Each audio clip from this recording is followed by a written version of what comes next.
查一下。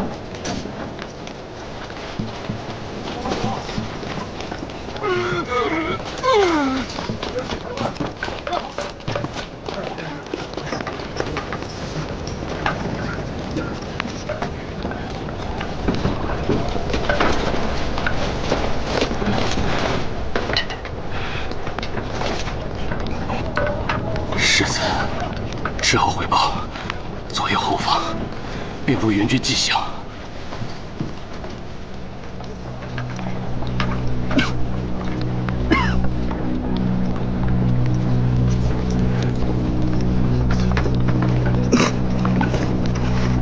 补给已断绝数十天，因坚守至今实属不易，但恐怕敌人下次进攻，我们再难抵挡。趁现在还有机会，请世子从南城门撤离。长陵军旗之下，岂能为战而逃？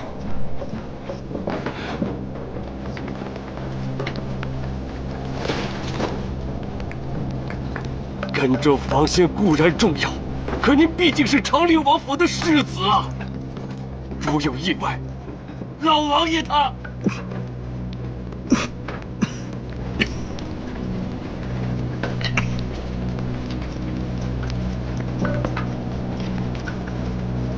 既然身在沙场，那么我与他人就并无不同。若是事情真的到了那么一步，好在父王膝下还有二弟平静。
大梁子民在后，我长林男儿誓死不退。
王爷，讲。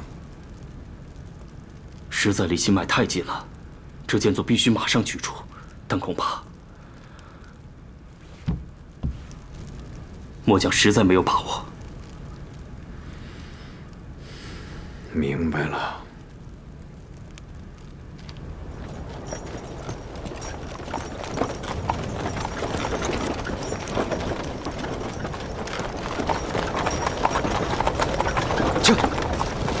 来两个人。好。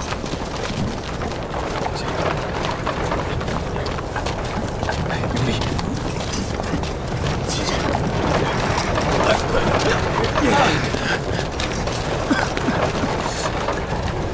冬青，冬青！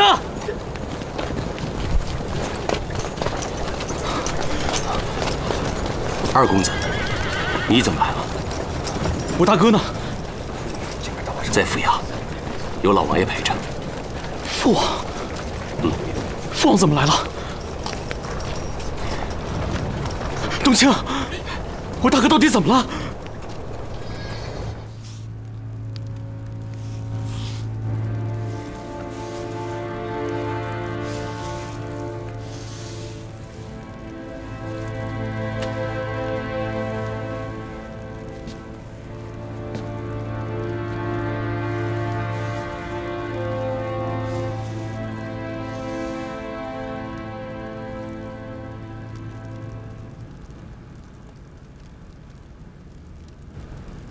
王爷，再等等，济丰堂的李老堂主该到了。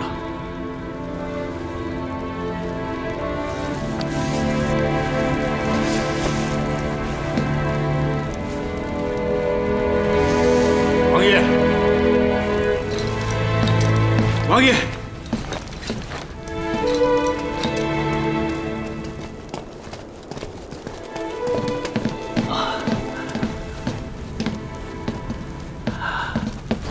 老王爷，这位是济丰堂堂主林夕姑娘。王爷，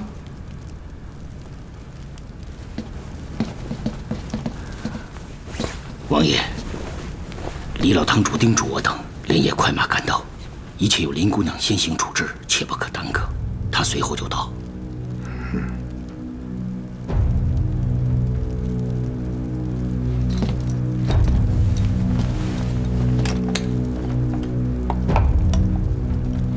英姐，3副1期间只要头便，备水、伏羲散、谨言逐例备用。是。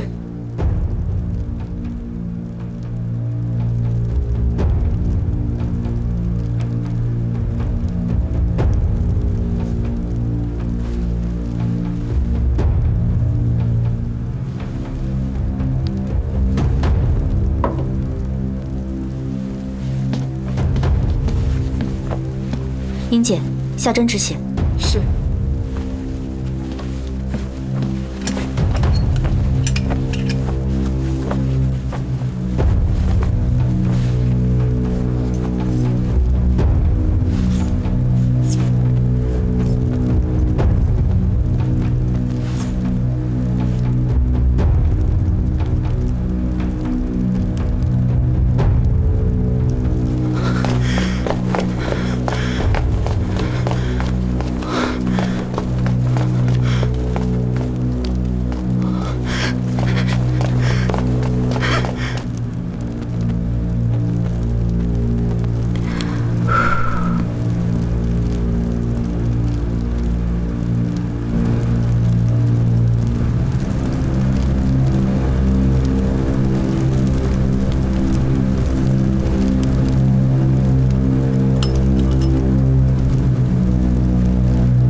父王，二公子平静。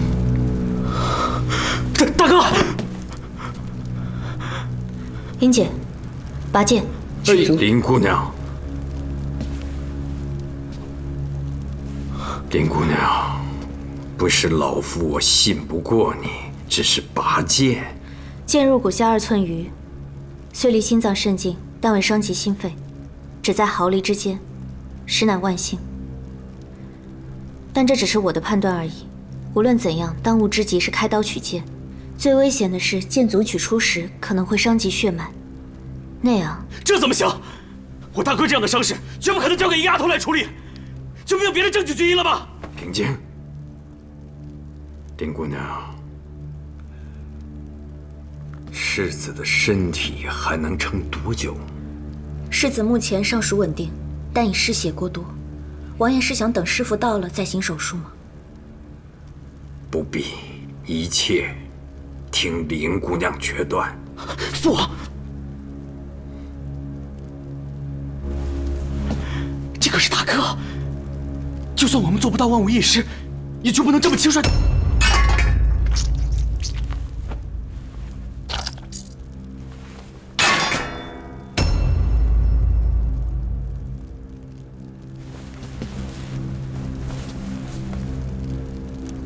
怎么样？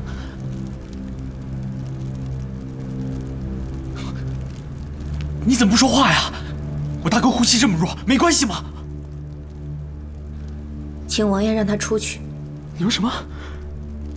你让我出去？你外边等着。爹，出去。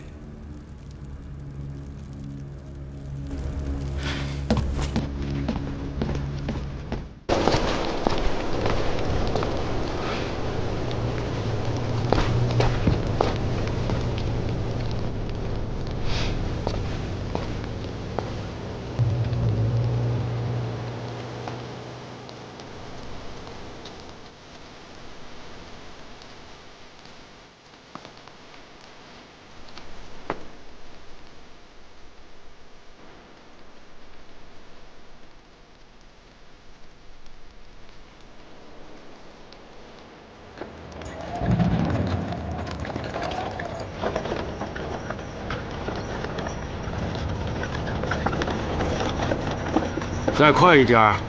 撤车！撤！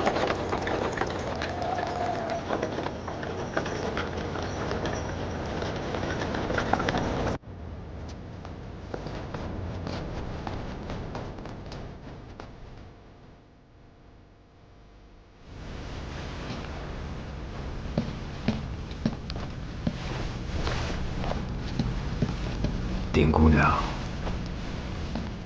平常的状况如何？能不能挺过来，就看今晚了。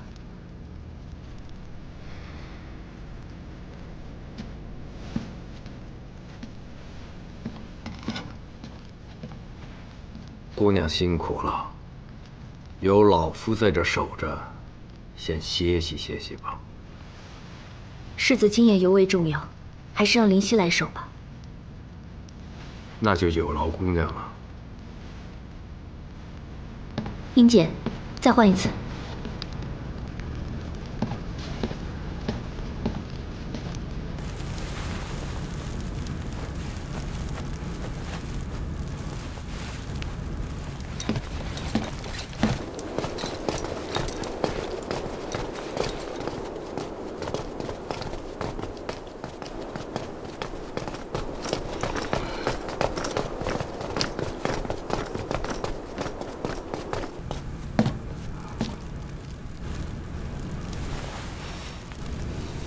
王爷，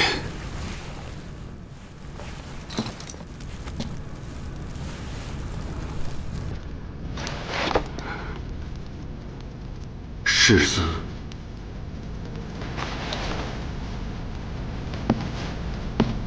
师父。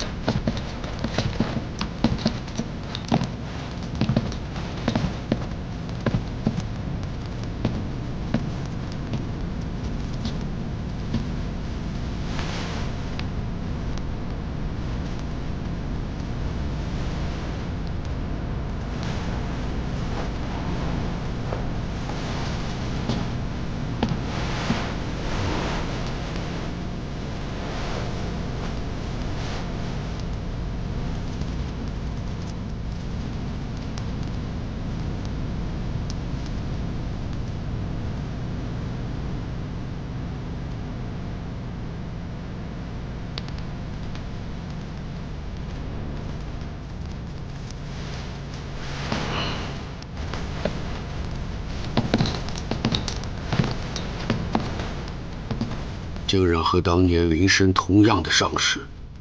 对，同样的伤势。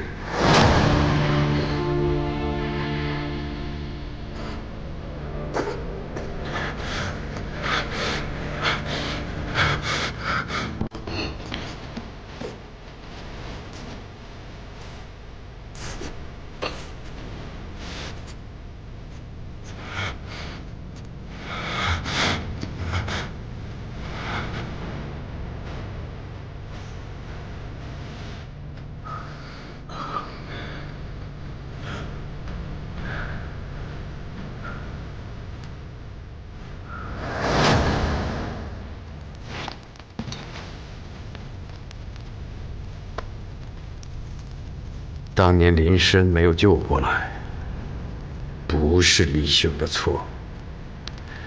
若我连你的医术都信不过，我又能相信谁呢？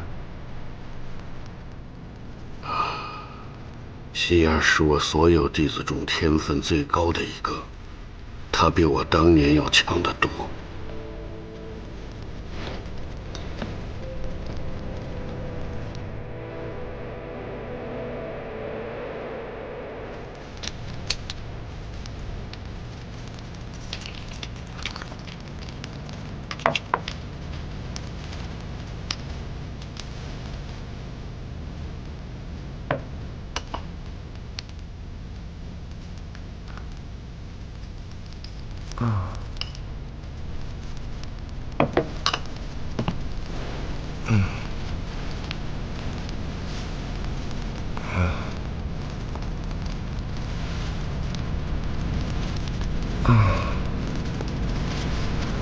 世子退烧了。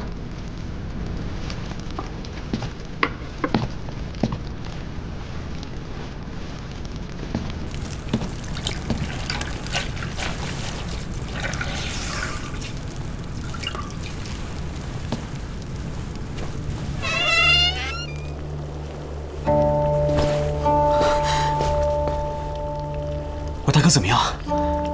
世子目前还算稳定。那就是说没事了，很快就能好是吗？不知道。哎，你这不知道又是什么意思啊？你是大夫，只要肯尽心，怎么可能不知道？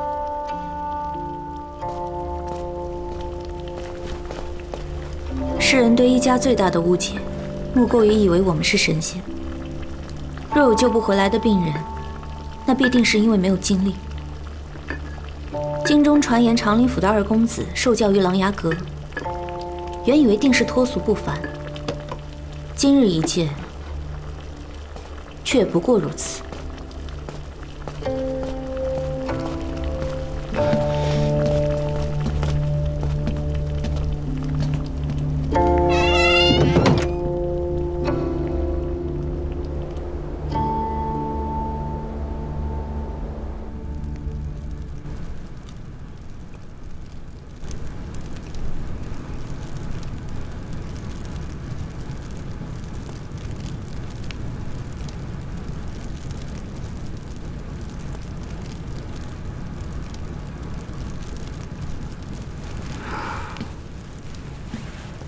王爷，请放宽心。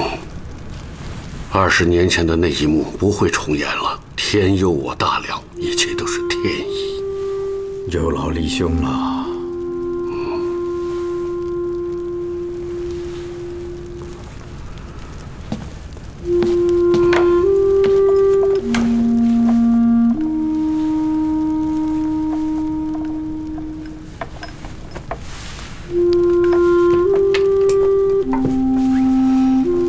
父王，老堂主，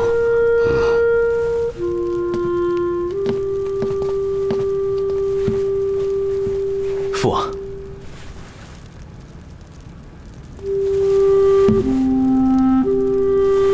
怎么会想到要赶回来？大同府沉船，断的全是左路军资，而甘州一战已经持续近20天，正常战役鲜有此况，摆明了大于是不攻下甘州不会罢休的。而我大哥这里补给断绝，援兵又远，所以甘州必有危局。你回来又有什么用？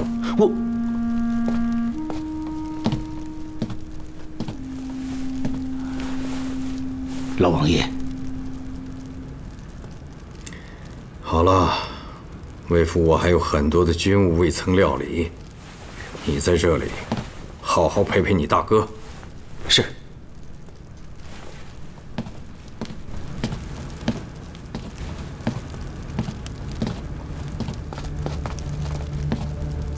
左右翼和后方都已稳住，大于黄蜀军的主力退出梅岭，没能围住。甘州一线战损严重，大于南下之势虽说被阻，但主力未伤。北京接下来这几年恐怕要隐患重重了。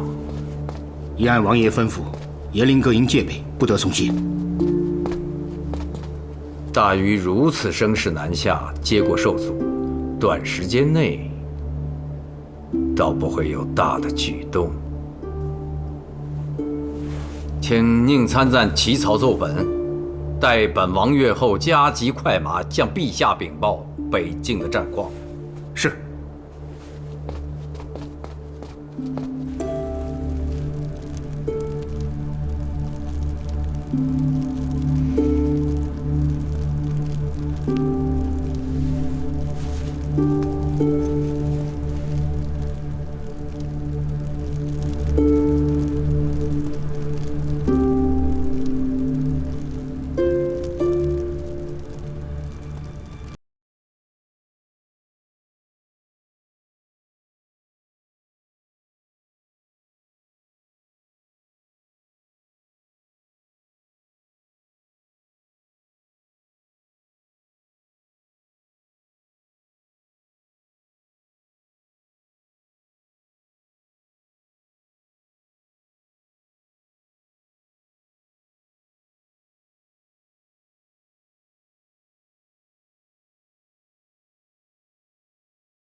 你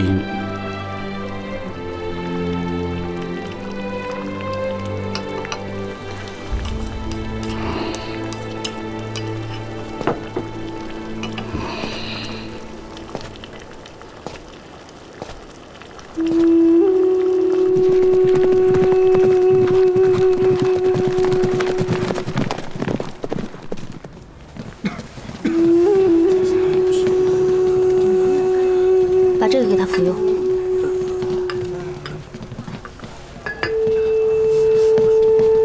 好生休息，不宜乱动。林姑娘，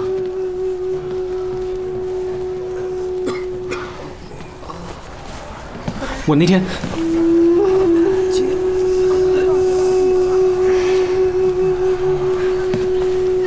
姑娘，你来看一下。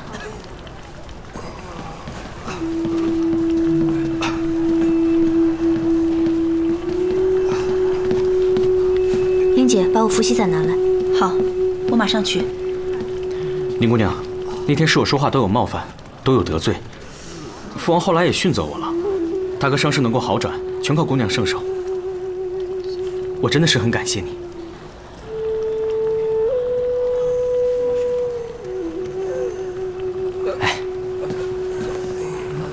听父王说，老堂主他在我们长莲军中当过军医。那你有听他讲过以前的事吗？二公子，你挡着我的光了。哦，姑娘，一日服1次就好了。好。哎，这药是我从狼牙山上带下来的，你看能不能用上？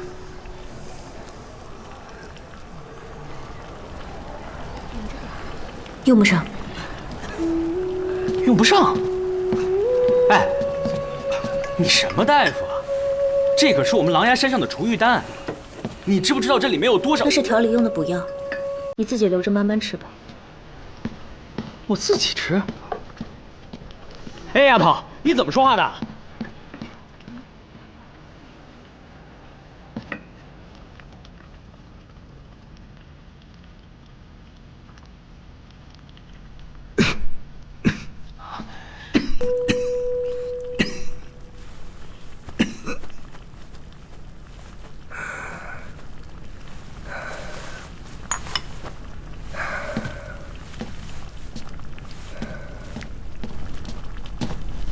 东强，在。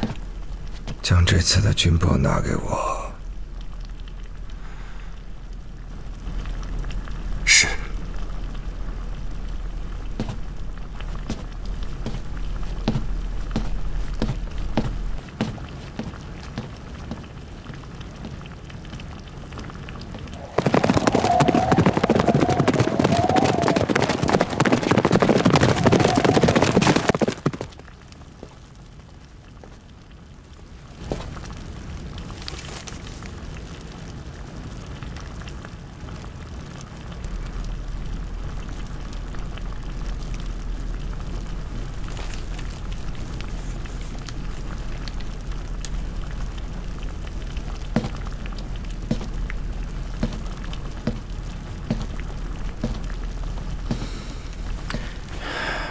父王，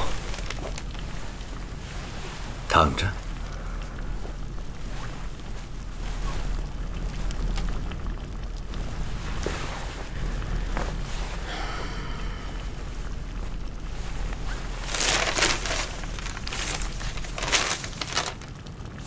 你伤得这么重，躺了2天，昏睡了2天才醒过来，这些个东西，别看了。耗神。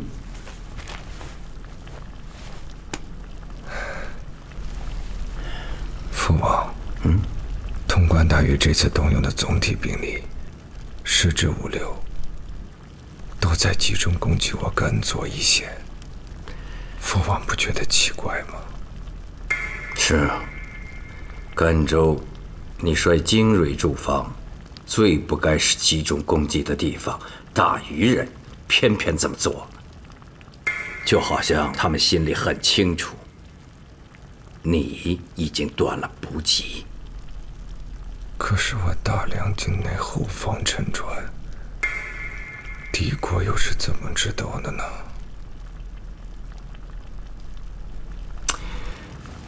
唉，先养身子最重要，这些个事情，为父都会处理，你就不要多想了啊。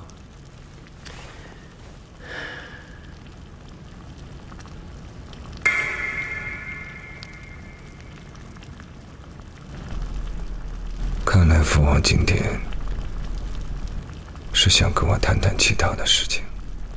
平长，我听平津说，你去甘州之前星夜兼程，去了趟琅琊阁，是吗？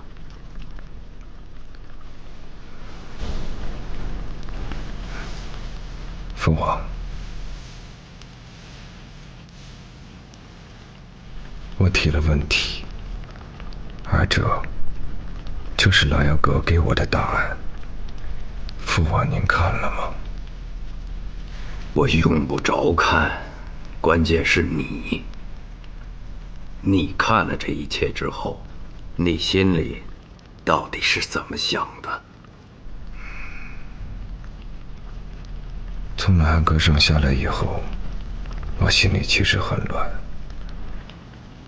但是都没有时间去细想。直到那天，我中了那2箭，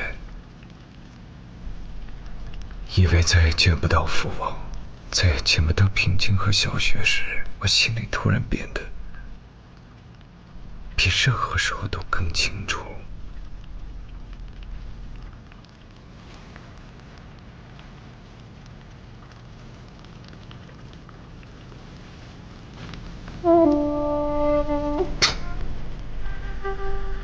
过去发生的事情已经不重要了，我现在只是比以前更加明白父王的心了。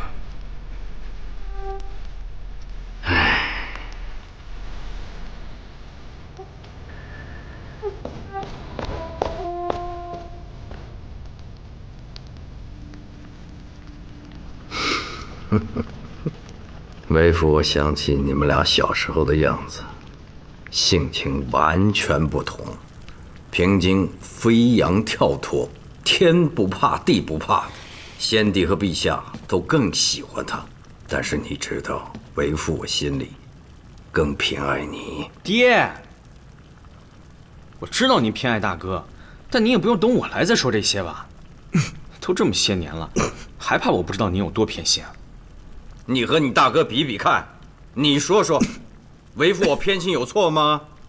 父王，您军务繁忙，既然平津来了，让他陪我就是了。好。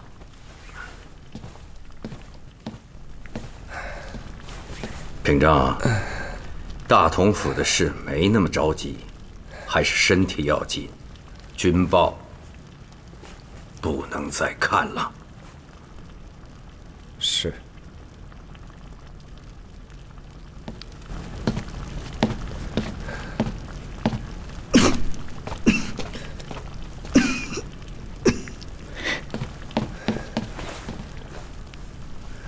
我偷偷看了父王递送进京的奏本，除了北京战况以外，也提了大同府军资沉船的疑点，请求陛下派专使前往调查。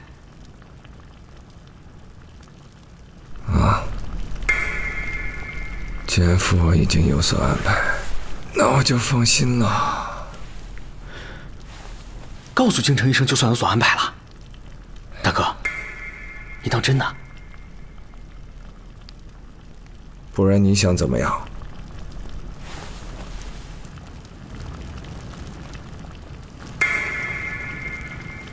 朕现在不想听这些枝节，你先说平章怎么了？这孩子到底伤在何处啊？军医怎么说的？为何没有详报？陛下，请陛下不必担心，有陛下的福泽护佑，长林世子是不会有什么事情的。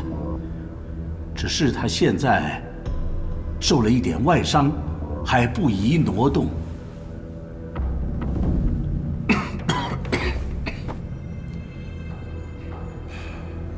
安王兄战报所言，甘左一线补给断绝了整整1个月，这又是怎么回事？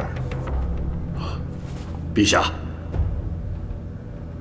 大同府河段航道狭窄，水流湍急，当晚又突遇暴雨，风力强劲，故而意外沉船。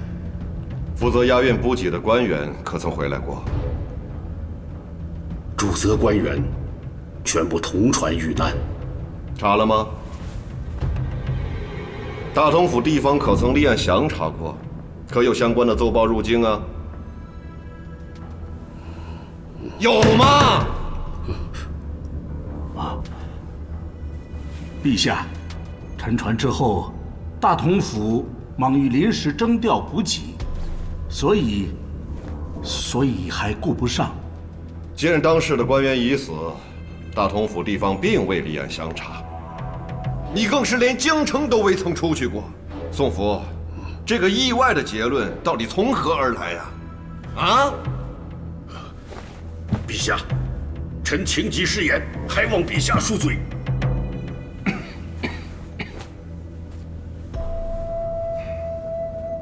朕近2年身体渐衰，在照管朝政上，确实没有以前那般严谨了。如今出了这样的事，说起来，倒是朕有些对不住长林王兄了。陛下，这是臣等的过错，请陛下息怒。请陛下息怒。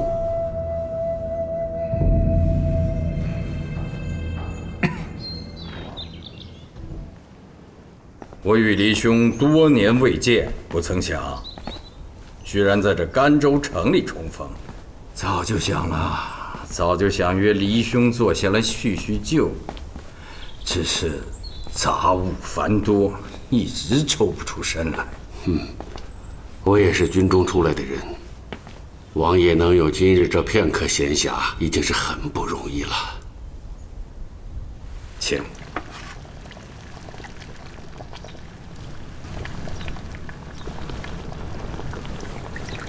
这人呢，一旦上了岁数，就总想聊聊过去的事儿。来，李兄，请。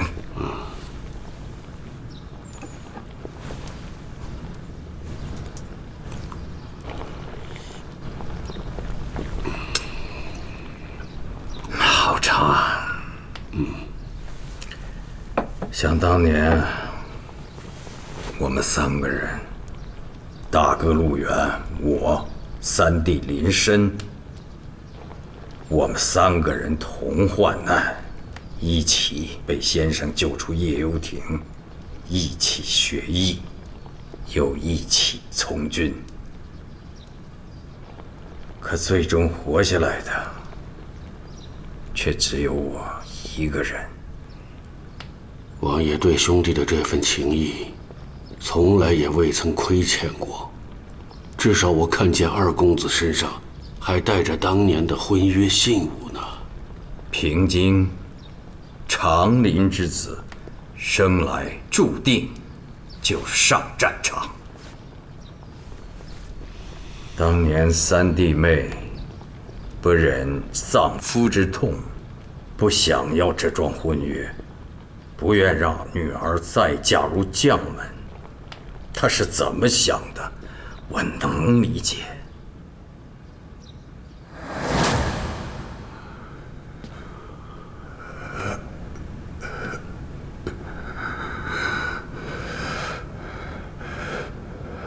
三弟，我知道你心里想的是什么。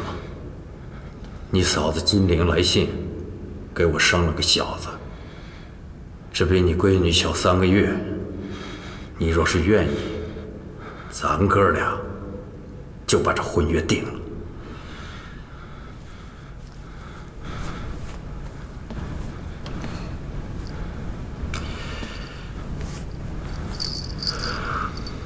这把长命锁原来是给孩子打的，全当是婚约的定礼。三弟，结了吧。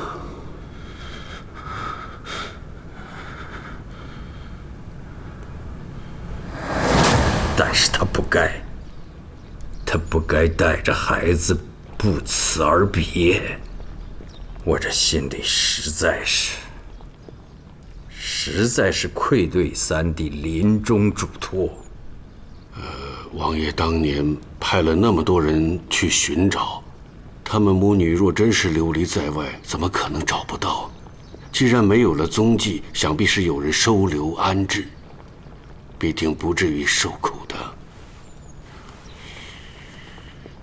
但愿吧，但愿如黎兄所言。王爷虽有守约之心，但陛下不会愿意让二公子就这么一直等下去吧？陛下已经答应平京再等1年，如果还是没有什么消息，这陛下就要亲自介入了。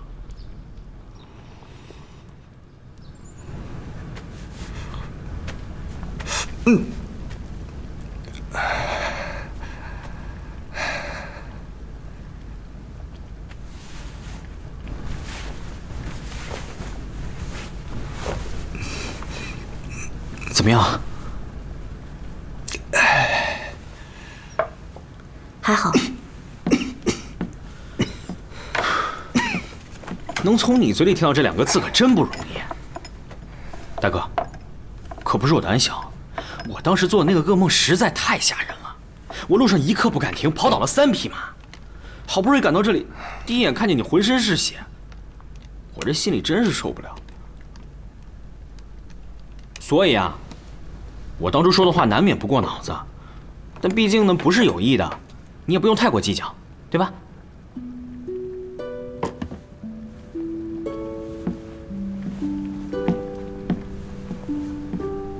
大哥，你看，一直是这么个脸色。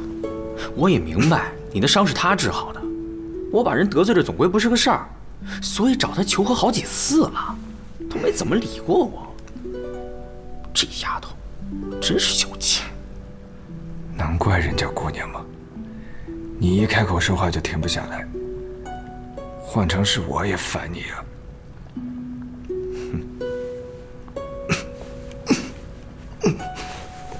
好了，咱不说这个了。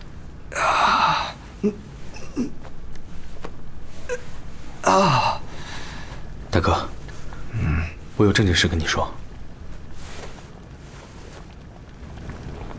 王爷已经判定，大同府沉船之事，绝不可能是意外。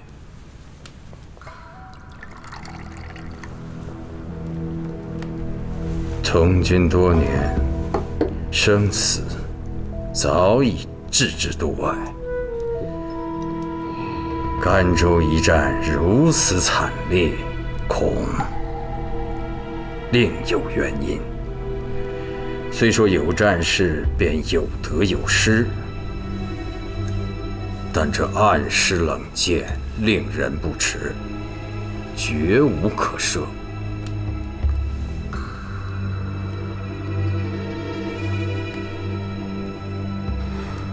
王爷是想一查究竟，要是不查个水落石出，怎么对得住那些死去的将士？你想去大同府？这样的事情，谁都知道官面上一定会查。但天子御史出京，虽然声势逼人，威仪十足，最终却未必能够找出真相。你能想到的，难道父王想不到？无论陛下在京城怎么安排，我北京都会另派人手自行调查。这关键就是应该派谁去啊？这暗访呢，讲究的就是一个案子。大哥您就不用说了，身上有伤又太引人注意，肯定去不成。父王手下虽然精兵良将如云，但论单打独斗、随机应变能力，谁又能比得上我呢？此事事关朝廷6部，关系复杂，平京非我军中之人，他去暗查最合适。王爷真的放心让二公子一个人去，连随行亲卫也不带吗？再让平京带人从北境过去，只怕是不好掩人耳目。王爷，我倒是有个主意。讲，父王还不是什么都听你的。大哥，你就让我去嘛！我虽然不如大哥这么稳重，但好歹也是上过战场、走过江湖的。不管大同府有什么黑幕，我肯定能给他撕开。我自然知道你比别合适，派你去也不是不行，但是你得先答应我2个条件。大哥尽管吩咐。你学艺琅琊阁，这世上能伤你的人并不多。但孤身暗访，说不定会发生什么样子的事情。大哥希望你不要忘了，查明真相固然重要，但是你自己的安危一定要放在第一位。是。第二，我大梁直播法度为先，机缘巧变固然可以用，但绝不能失了分寸。一旦能够查到真相，拿到佐证，朝廷自然会有公道，请王爷一时一分，私刑处置。大哥所命，平津明白。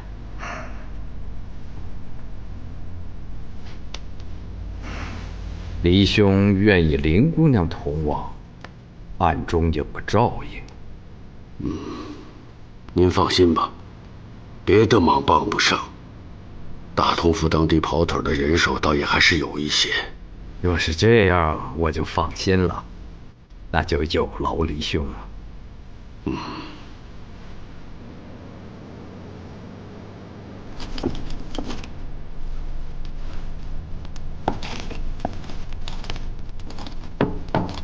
希儿，师傅，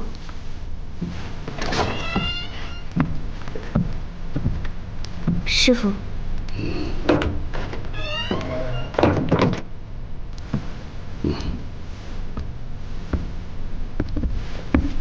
大同府出了那样的事，咱们济凤堂一夜之间折损了5位大夫。为师记得，你是想要过去亲自安稳局面的吧？可是世子爷的伤势由我照料，自该有始有终。是啊，大同府那边的局面想也不会那么简单。齐大夫做事也没有你沉稳。我想了想，还非得你过去我才放心。灵犀听从师傅的安排。这次甘州危局起源就在沉船的那段河道上，长令王爷自然也会派人前往调查。你若遇到了，一定要全力相助。是，我明白，这是应该的。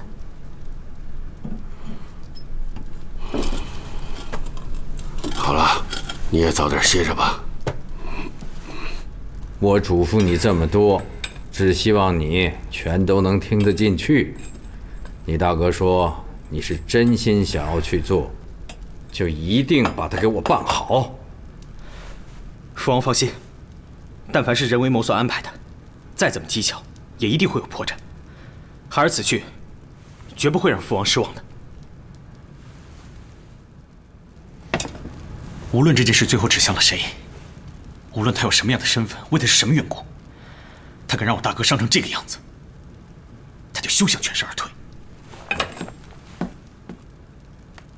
让你小子们一说，倒变成咱们长林王府的私怨。不计中断，危及前线，还可能有人暗通外邦，此乃朝廷大事，要核查清楚。我才不管那些冠冕堂皇的话呢。对我来说，这虽然是桩公事，但也绝对是私怨。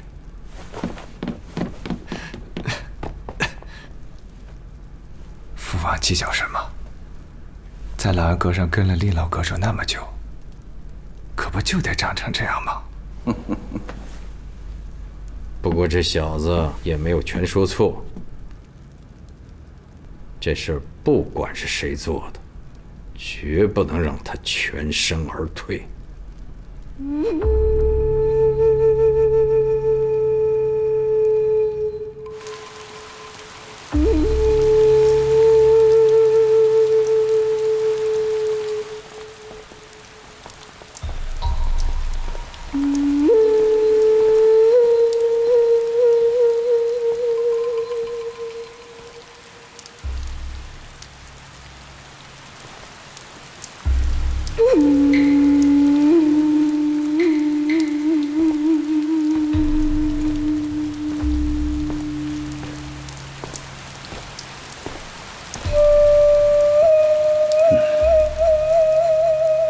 陛下已经指派主父2位专使，不日启程前往大同府，详查军资沉船之事。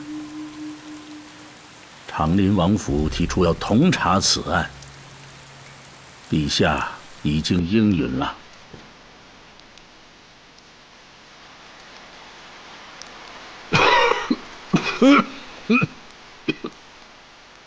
宋大人，你身为朝廷的重臣，受圣上恩泽，怎么连这点分寸都没有啊？大禹真的会重兵南下？不要说我，就是大人您，恐怕当初也没想到吧？即便是这样，我也只是做了一点小小的手脚，最多打算延误几天补给。为什么一连沉了3艘船，河道被堵了整整半个月？到底发生了什么？我也不清楚。你不清楚？难道事情发展到这种地步，是个意外吗？北县战士大禹专攻甘州一线，难道也只是巧合吗？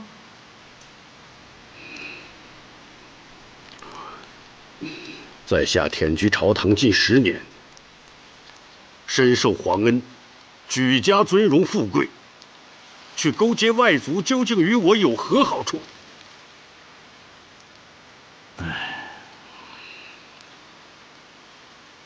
你在补给货船上做的那些手脚，都告诉过哪些人呢？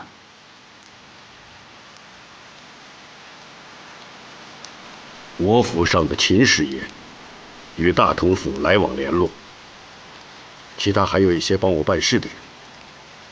此外，再也没有其他人知道了。当然，还有就是大人您。知道的已经够多的了。我是万万没有想到事情会发展到如此地步。现在北境未安，世子伤重，长宁府暂时还腾不出手来。我看，你还是先把能收拾的收拾干净了吧。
元师，今日感觉如何？孩儿有些饿了，快去传膳。是。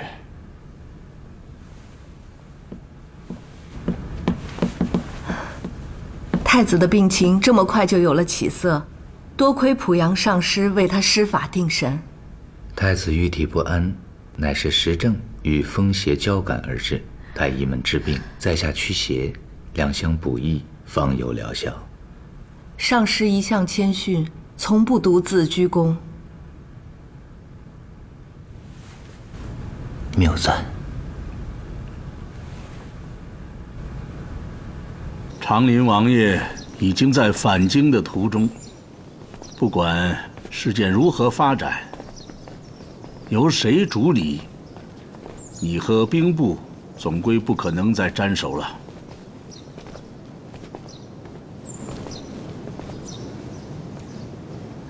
只希望这个时候自己派出的人能够把大同府的事情打扫干净，其他多思无益。玄大人，宋大人。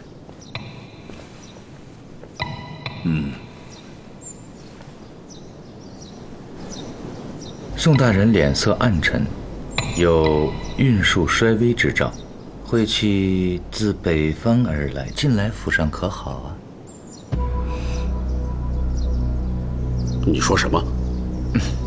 人生在世，运数起起落落乃是常态，大人不必惊慌。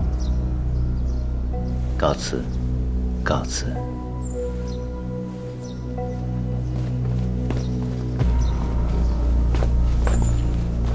这个濮阳英，虽然他有上师尊号，说到底不过是一个白神教的术士，竟如此轻狂。好了，虽然我国中不像南楚，举国尽信白神教，可是也并未禁止啊。皇后娘娘引荐他入宫后，陛下的喘疾和太子的体格都有所好转，不能说他没有功劳的。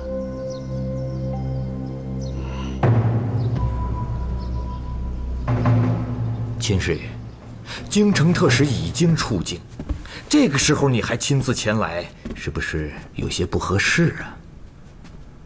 宋大人是你的作师，关系是明摆着的，还要避什么嫌？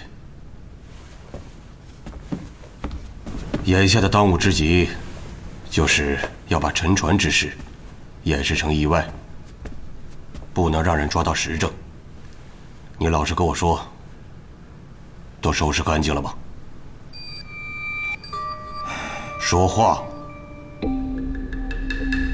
当时有艘小客船刚巧跟在后面，船上有几个济丰堂的大夫从水里救了好些人出来。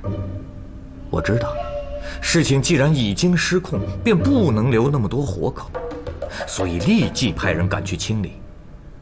可是什么？虽然最终把客船给撞沉了，可还是有3个济丰堂的人将一个官船上的船老大带走，逃掉了。逃掉了？还没有找到吗？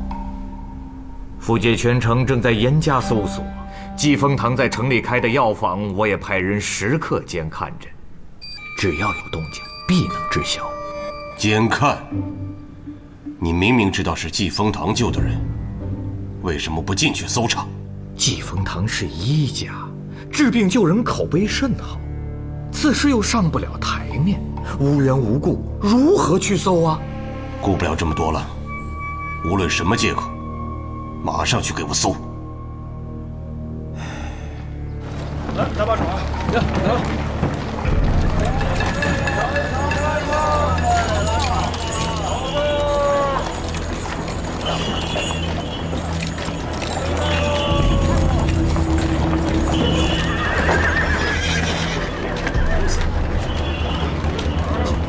转过来，我看看。军爷，您，小侯爷，你们俩干什么？难道您真的要管这个闲事吗？如果那些人所言属实，那这就绝不是一桩闲事。我身为皇室宗亲，既然遇上了，岂能袖手不理呢？哎，最近有没有兵变？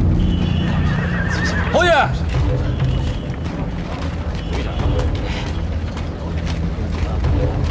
给侯爷请安。前参领辛苦。钱参岭这是抓捕凶犯，有张贴海捕告是吗？只是些惯犯。哦，惯犯。那钱参岭先忙。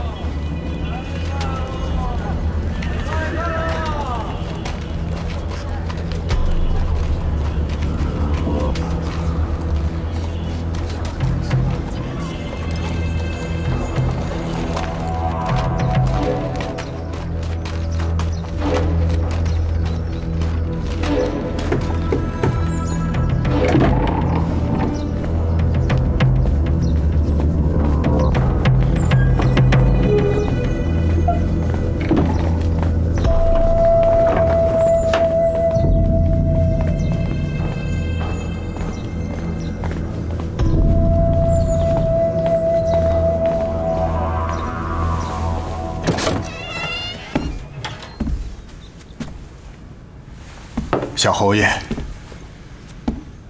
小侯爷，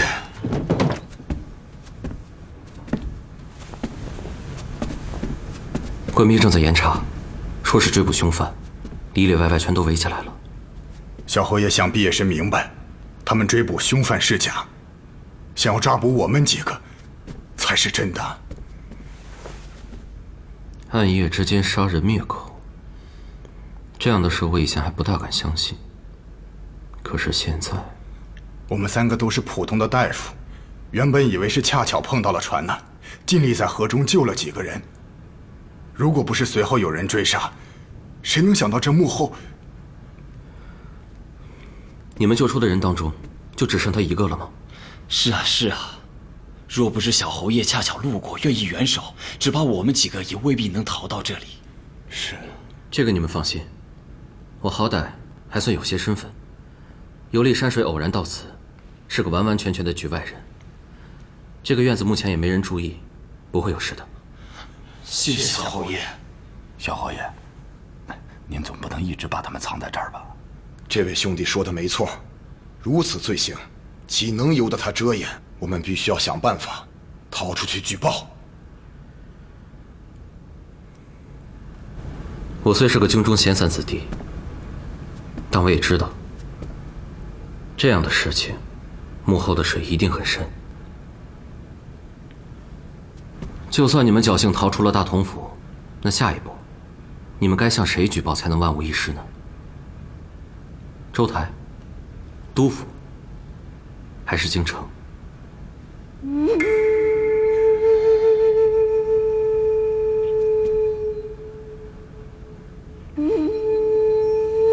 请。好，走。二位慢走。有劳了。客官，您看这坛酒。走吧。这坛酒。站住！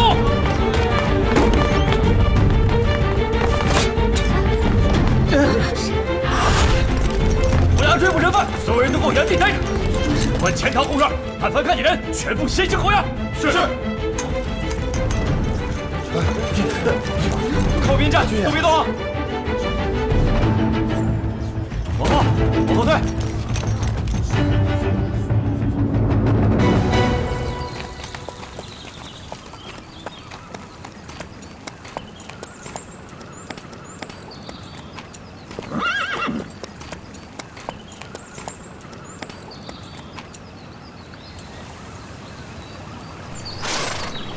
走。林姑娘，我承认我是得罪过你，可我也道过歉了，你不用一直跟着我吧？从甘州营到现在，你跟我一直前后脚走着，你不会告诉我是巧合吧？我说你不会想一直跟着我到大同府吧？大同府河段出事那一晚，除了3艘军资货船沉没以外，还撞翻了附近的一艘小客船。船上有5位济丰堂的大夫，2人遇难，3人失踪。2公子有前往大同府的缘由，我济丰堂也有。抱歉啊，我这真的不知道。林姑娘，我刚刚就是开个玩笑，我不会真的以为你要跟着我的。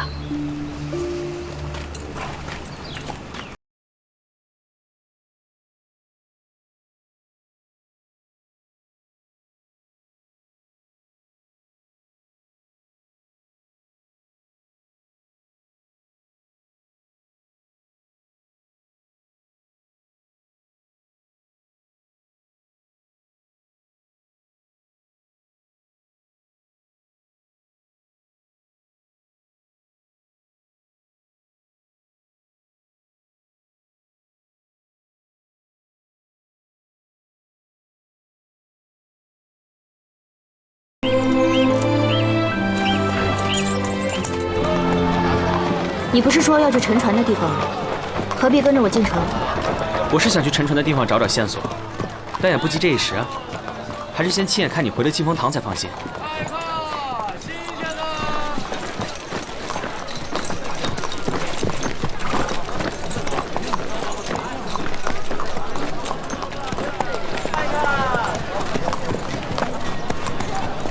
前面就是疾风堂。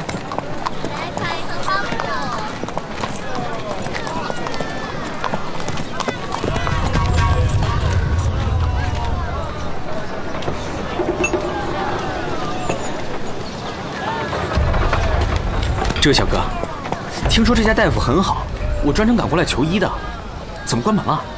哎呀，你运气不好，就来晚了一天。昨儿啊，有个杀人凶犯逃命，刚好就逃进那家药房里头。府衙官兵啊进去捉拿，一番打斗，砸的是乱七八糟的。再等等吧，你们且得收拾好几天才能开门呢。多谢，不客气。城门口有官兵在盘查，你们疾风堂又出这种事，看来咱们两个暗中走这一趟，还真是来对了。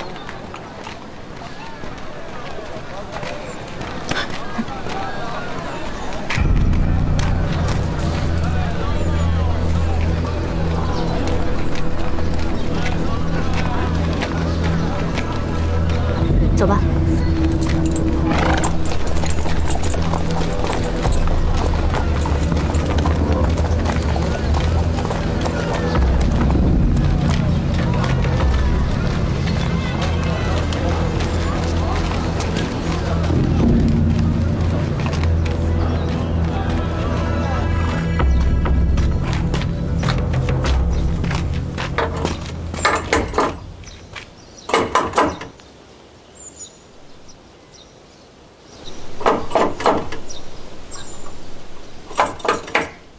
林姑娘，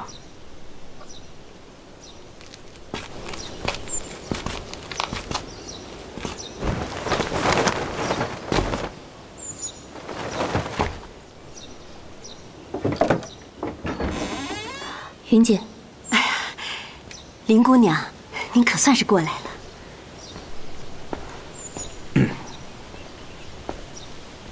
这里面有人啊！我知道。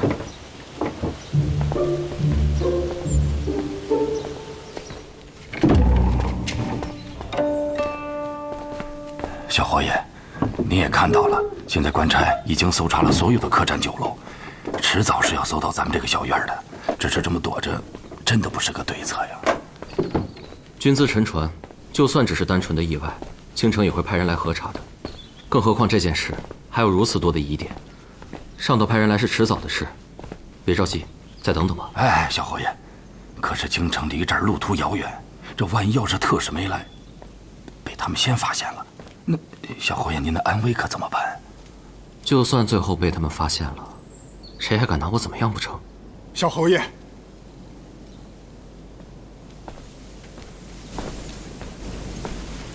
小侯爷仗义援手，我等已不胜感激。若是将来实在走脱不开，我等自会先行离去，绝没有连累小侯爷的道理。程大夫，我身为皇室宗亲，既得锦衣玉食，自然仰担家国之责。遇上这样祸害边境安危的大事，难道不是我萧氏子弟应该管的吗？不知程大夫这连累二字，究竟从何而来？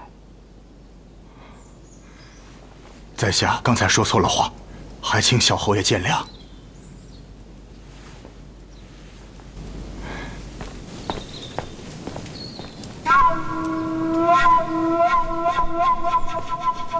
小侯爷，咱们刚从京城出来的时候，那太夫人可是特意叮嘱过我的。太叔，你是不是也跟母亲一样，觉得我就只能闲散度日，别的什么事都做不成啊？不，阿太不是这个意思。再说，现在说这些已经晚了，我已经卷入此事当中了。事已至此，与其坐以待毙，倒不如主动出击。小侯爷，你要做什么事啊？啊？按你的说法，带队前来搜查的是大同府姓钱的残吏，他一下子扣住了所有人，但逐一核查之后又并没有抓走人，是吗？对，可见那位前参领很清楚自己要找的就是你们季风堂失踪的那3位大夫。不过既然他还在到处找人，就说明咱们来的尚不算晚。云姐，去给客人收拾一间屋子吧。啊，好。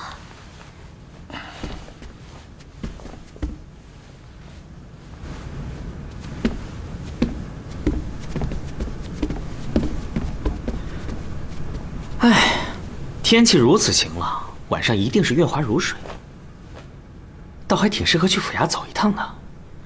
你是怀疑府台大人也被卷入了？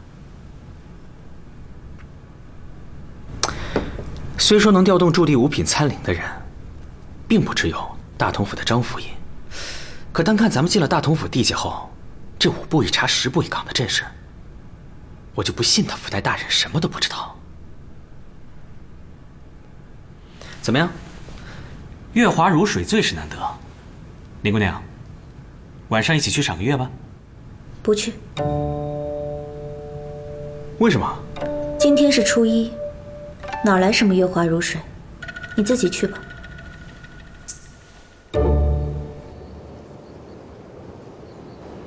这些人是不是已经逃出大同府地界了？不可能！我当晚做的第一件事情就是封锁全境。据说那个船老大腿上还有些轻伤，他们若是往外逃，早就被我追上抓住了。唯一有一种可能，就是他们潜回了城中，静等风声过去。这些人连季风堂药铺都没有回去，可见谨慎。加上又都是本地人，偌大个城池，安心要隐藏，确实没那么好找。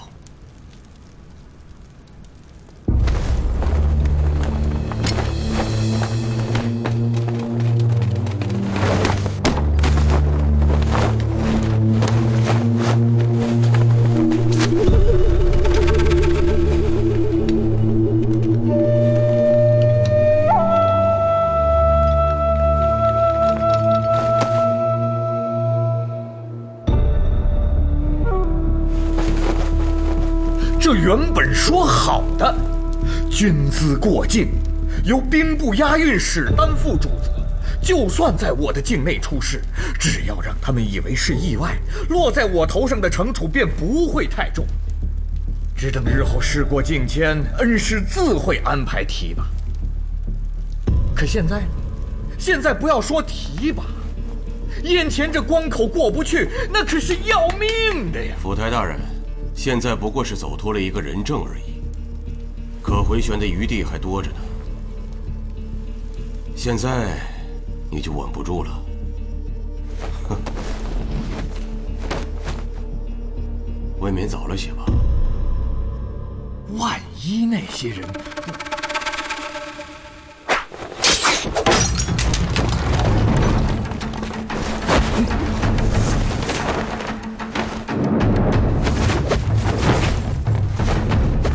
有刺客！有刺客！抓刺客！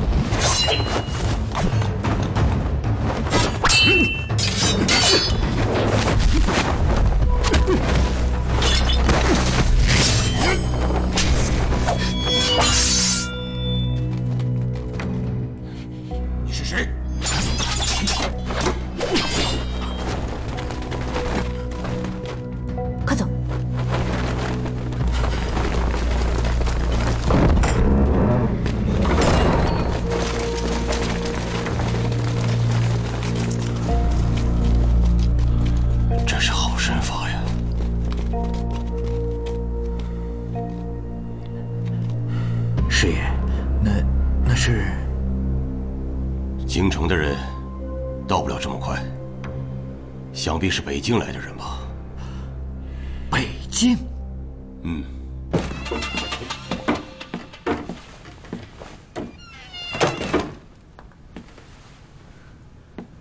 有哪里受伤吗？让我看看。没事儿。虽然我是有些轻敌，但这个人绝对不是普通的幕僚。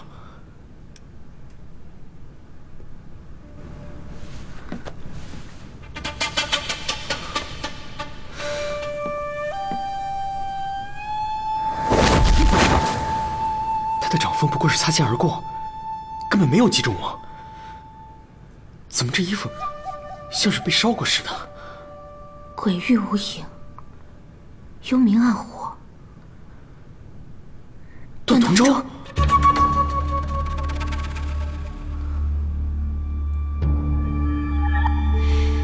没错，肯定是他。琅琊高手榜上排名第4，根本无人知其来历的段同舟。真的无人知其来历吗？连琅琊阁也不知道？天下芸芸众生，琅琊阁怎么可能每一个人都知道？像段同舟这样的绝世高手，也不可能轻易为人所用。可见这件事情背后的黑幕，比我原本想的还要深沉。也不知道究竟能牵扯出京城里哪些大人物出来。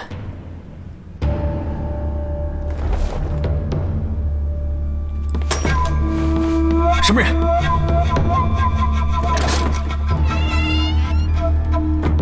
袁启。钱参领。秦师爷。白天城里来过什么可疑的人没有？出事以后，我们日夜严查，并没有见到什么可疑的人。倒是有一位贵人。贵人？什么贵人呢？莱阳侯。可是陛下那位早亡的胞弟莱阳王的遗父子萧元启？对，就是他。外出游历至此，今天早上在城门口还碰见他了。他什么时候来的？半个月前吧。半个月前？是，我想起来了。他进城的时候，我们对他并没有仔细的盘查。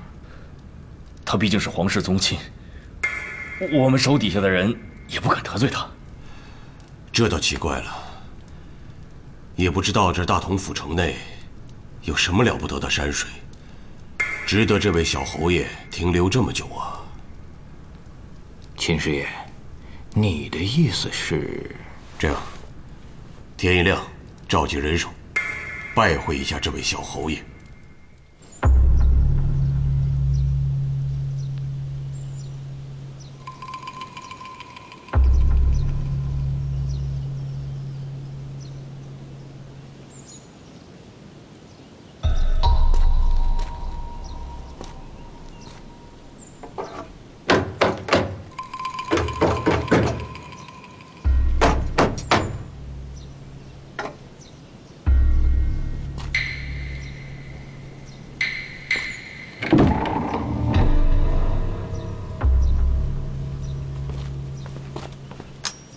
参见侯爷。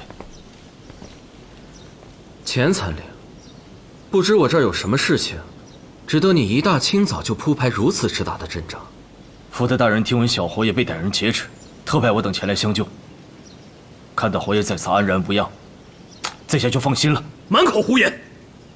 是谁告诉你本侯被人劫持了？属下也是奉命行事，还望侯爷见谅。院内的歹徒，给我全数拿下！小心些，别让歹徒伤到了侯爷。是。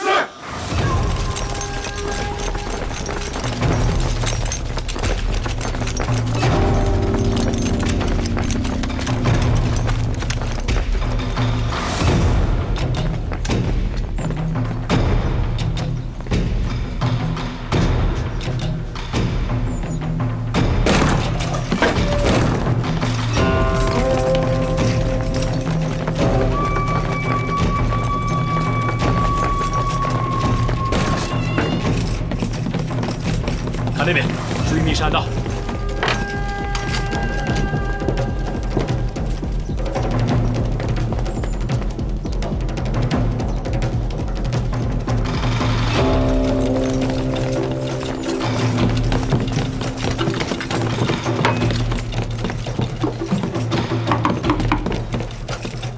钱三两，北厢房没有。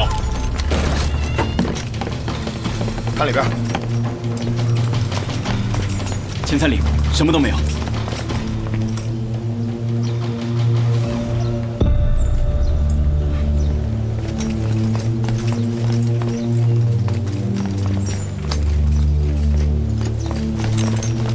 怎么样？里面都找遍了，一个人都没有。知道了，去吧。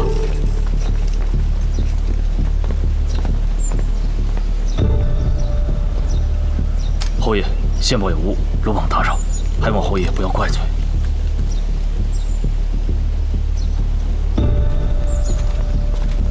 走。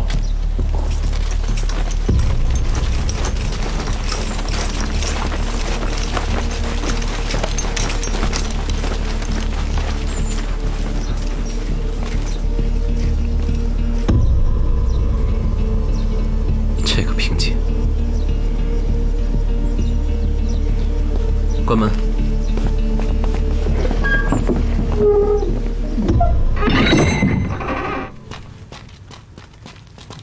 见过小侯爷，见过小二公子，见过二公子，林姑娘。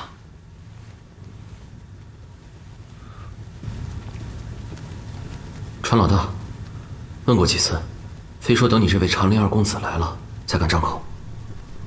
你说什么？一个人都没找到？秦师爷，此事失控到如此地步，不仅对我性命攸关，对京城的宋大人也是一样。你总得想想办法吧。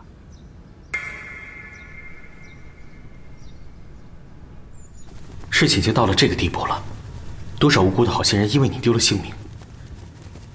如果你还想活下来，从现在开始，把你知道的一切都告诉我。快说吧。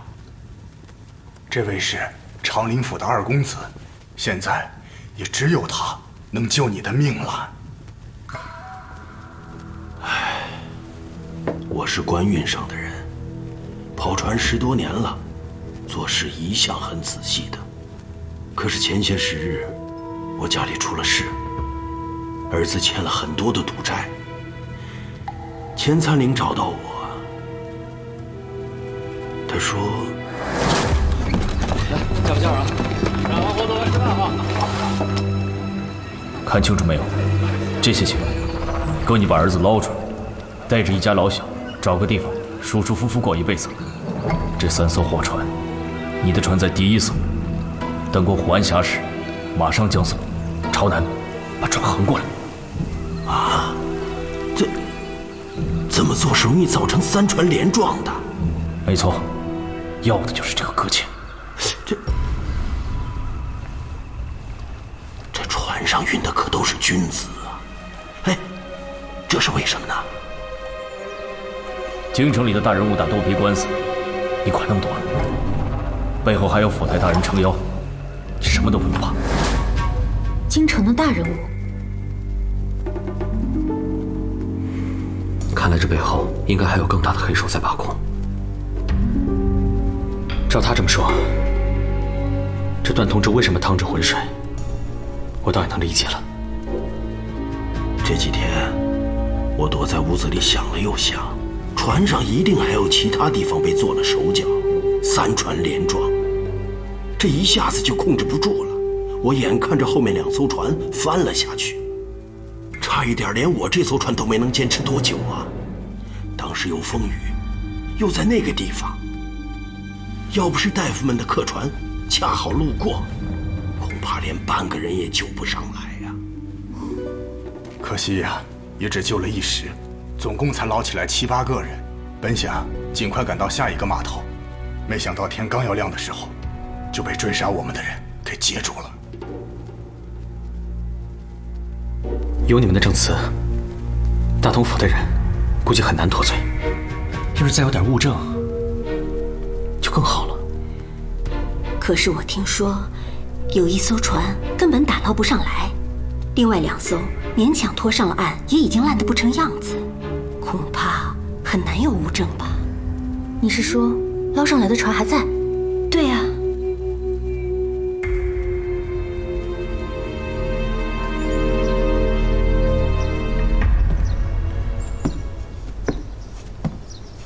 大人不必着急，就算是最终没有抓到人，不过是走脱了一个人证而已，尚有可以辩驳的余地。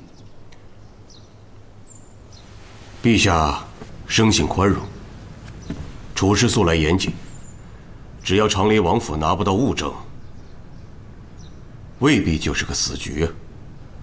但愿如你所言，物证方面还请宋大人放心。上次周台派人来督导大牢沉船之事，我担心会被查问，已经仔细的先清理过一遍，并没有留下任何的书文痕迹。你说什么？我说没有什么书文痕迹留下。什么打捞沉船？他好生生在水里面沉着，你为什么要把他打捞出来？啊？又不是我想捞的，这么大的事儿，虽说是在我的府界之内，可是周台也是要介入的。上面派人督导打捞，我怎么可能拦着呢？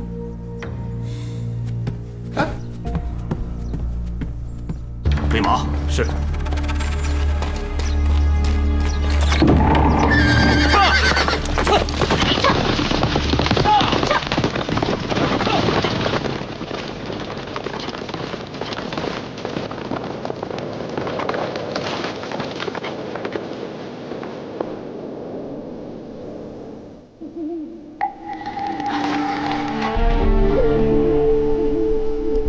看来府衙里也有人反应过来了，还是来晚一步。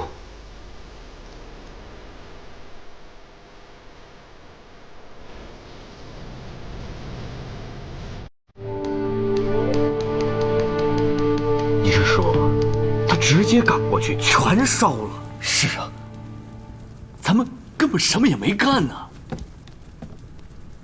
府台大人，请放心，我赶到的还算及时。已经处理干净了。你到底要处理什么？还有什么要处理的？大人是个聪明人，你不至于到现在还弄不明白吧？我们原来商定的是让这批货船意外搁浅延迟耽搁几日罢了，只不过当晚遇上了暴雨，一不小心失了分寸，才弄成如今这个地步。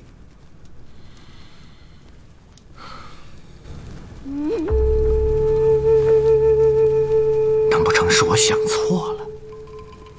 难不成宋大人从一开始的打算就是要做这么绝吗？府台大人，已经是一根绳上的蚂蚱了。此刻你再说什么原本怎么样，打算怎么样，有什么意思呢？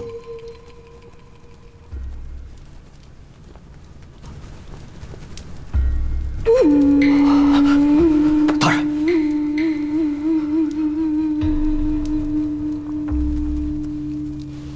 这位府台大人还真是奇怪，放着船还在岸边这么久不管，怎么突然想起要处置了呢？哎，管他什么原因呢？反正现在是已经烧了，烧得一点都不剩。哎，等一下，好像不是一点都不剩，水里好像还有一层。你们出去的时候我已经问过了，沉船附近有乱流，再加上马上要入冬了，水温太低，就算是最好的水鬼也不敢轻易尝试。林姑娘，缘起，我在狼牙山上有个绰号，你们知道是什么吗？不知道。狼牙天池里的含晶石你们知道吧？那都不知道被我这只手摸出来过多少。所以我在狼牙山那可是大名赫赫，人称寒潭小神龙。你笑什么笑？我不笑，北吧呢？小神龙。哎，他刚刚是不是笑了？啊？哎，你笑了，我还以为你不会笑呢。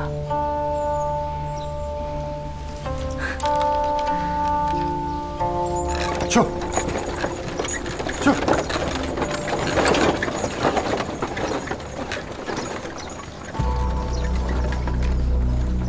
大人，把夫人和公子送走，真的有用吗？普天之下，莫非王土。我也知道这样未必有用，不过是图一时心安罢了。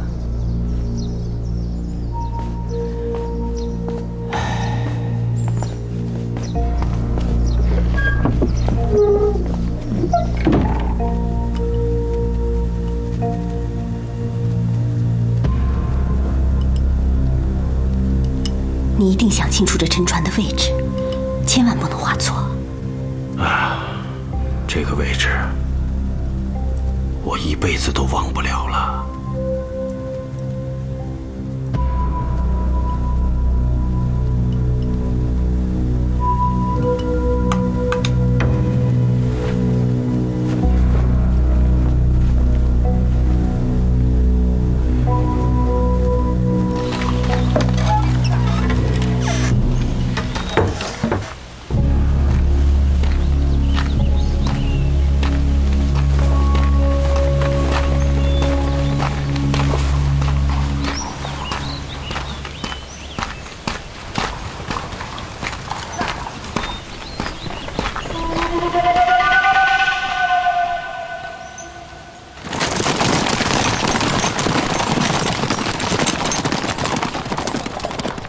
平津此刻在大同府，不知是个什么情形。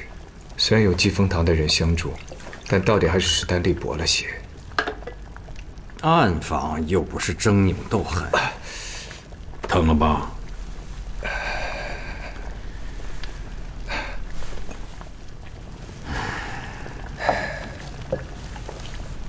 平津一个人去大同府，人少有人少的好处。再说，这孩子做法和想法和你我都不同，江湖气更重一些。我当然相信平津一定有办法能够拿到实证，不过得手之后呢？从大同府到京城的路途那么远，那些卷入局中的人就不想谋划些什么吗？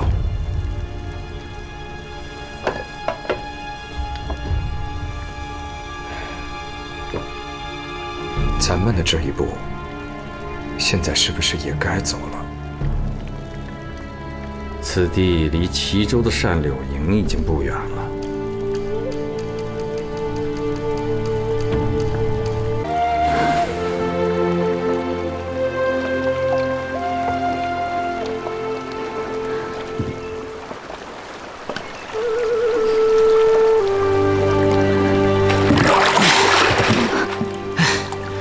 位置是这儿没错，我已经看见船骸了。不过我得多潜几次，记住啊，我潜的时间比刚才要长1倍。既然能潜这么久，干嘛现在上来？你看起来性子冷淡，其实心软。我怕潜下去时间长了，你担心怎么办？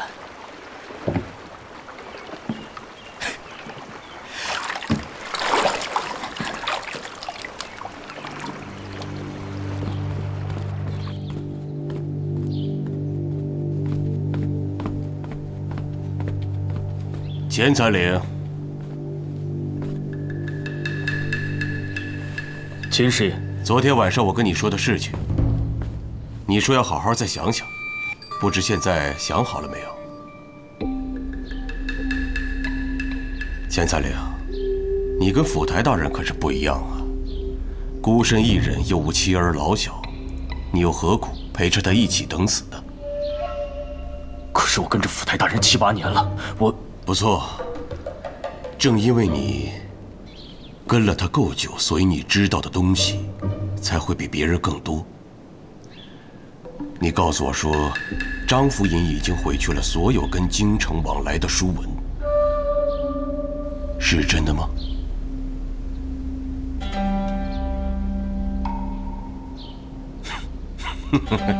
看来还是留了一些。这些书文都藏在什么地方？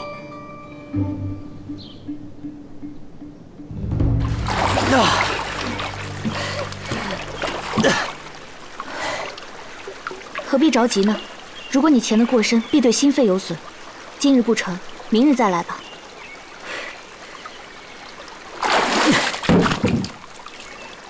这是什么？物证。物证。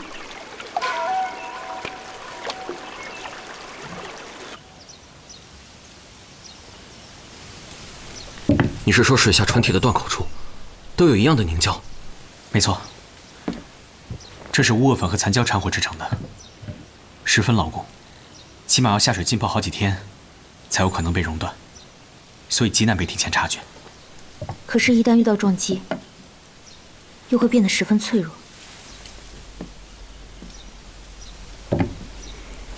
截断补给，堵塞航道，断的可都是前线将士的命。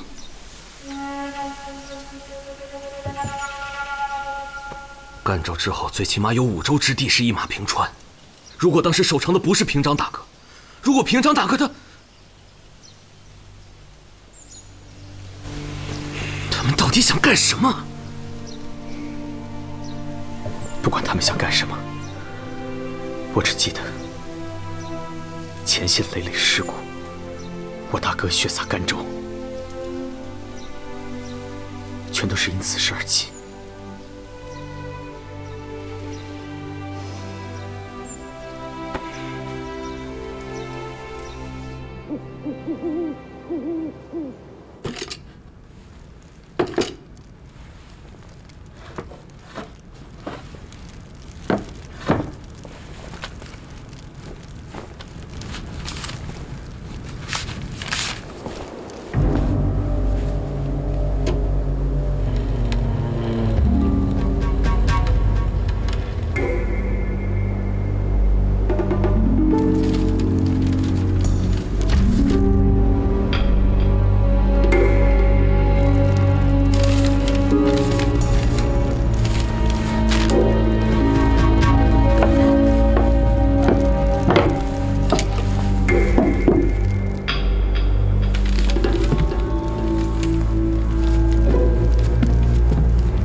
事情发展到现在，我跟季风堂是明着卷入，府衙那边肯定也能猜到你是北京派来的人。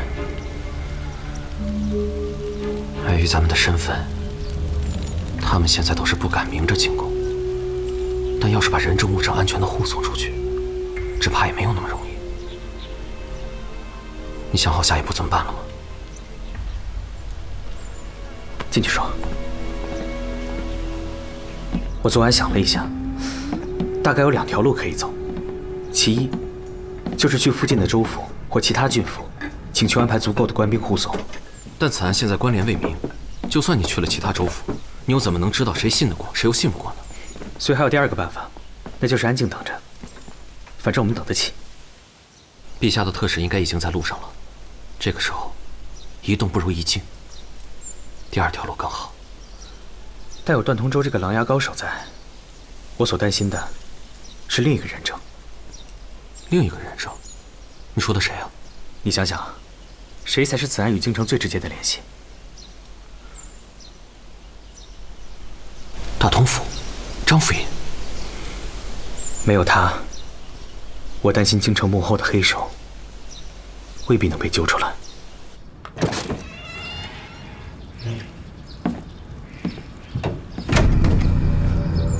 师爷，找我有事儿？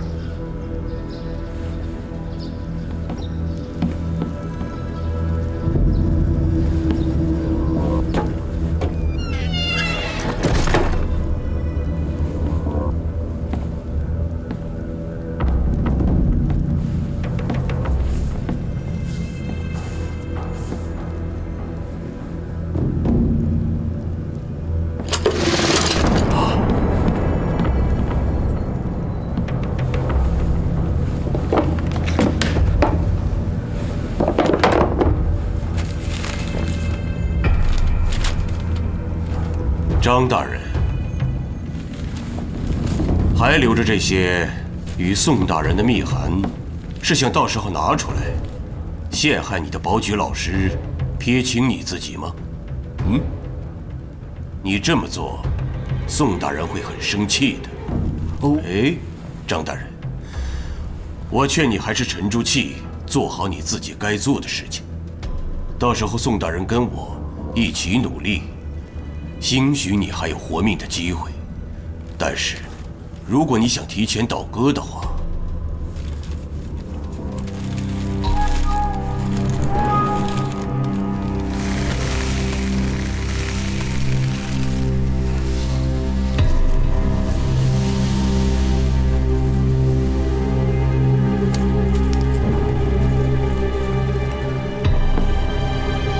还望府尹大人别辜负宋大人。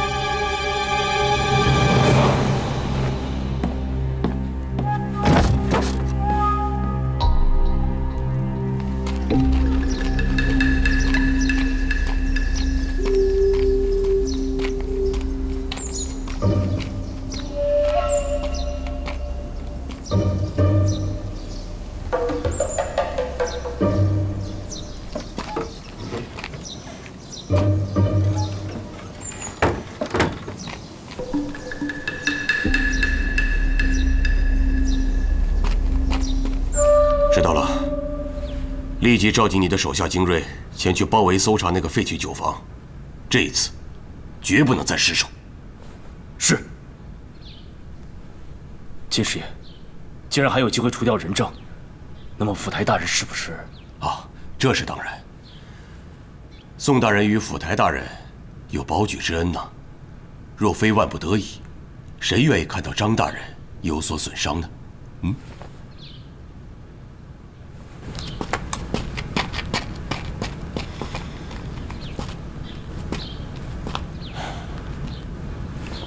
大人，这些时日我也看清楚了，张府尹绝不是个能撑得住的人。动手吧。是。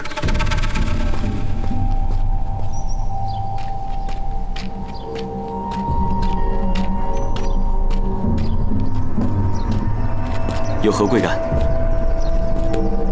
请稍后。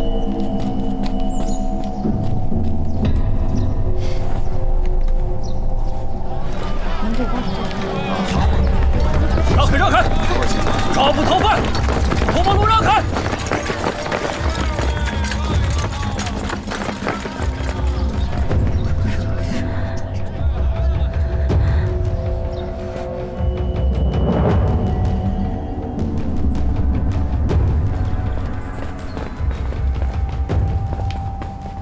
二公子，请。请二公子听上饮茶，已经派人去禀报我们府台大人了。林姑娘，快想想办法。府衙出动精兵，行动如此公开，显然不是随意搜捕，而是目的明确，只图一个快字了。二公子现在还没回来，我马上去找他。林姑娘，你动作再快，现在也来不及了。太叔啊，把这次跟我出来的人全都叫上，有事情要走一趟。小侯爷，小侯爷，你手上只有那些人，拦不住的。我知道拦不住，但能来一时是一时吧。既然已经身在其中，总不能眼睁睁看着吧？你快去啊！啊！我尽量多拖时间，希望平静能尽快想出别的办法。拜托林姑娘了。云姐，我得去一趟府衙找二公子。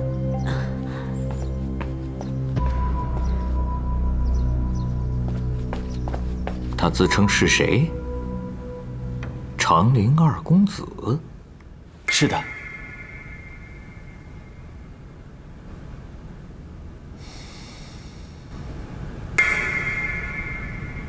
该来的总会来的。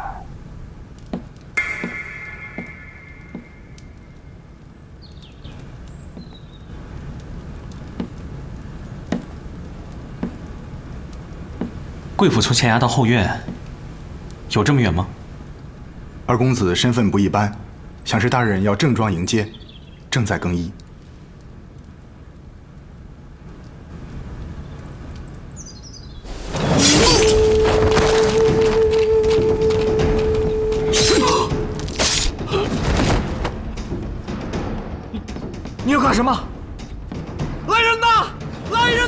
大人不必费力了，院子外头我清理过，没有人，谁也听不见。如今情势无奈，师爷觉得还是请大人自行了断的好。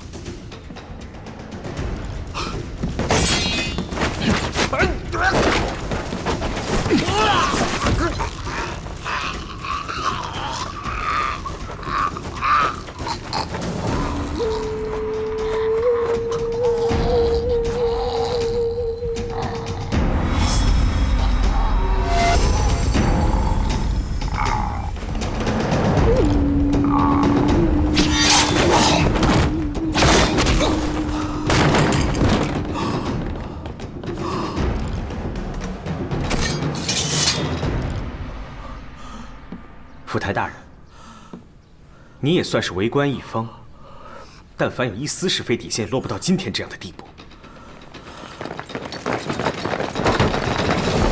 给我搜，看清楚，搜仔细了。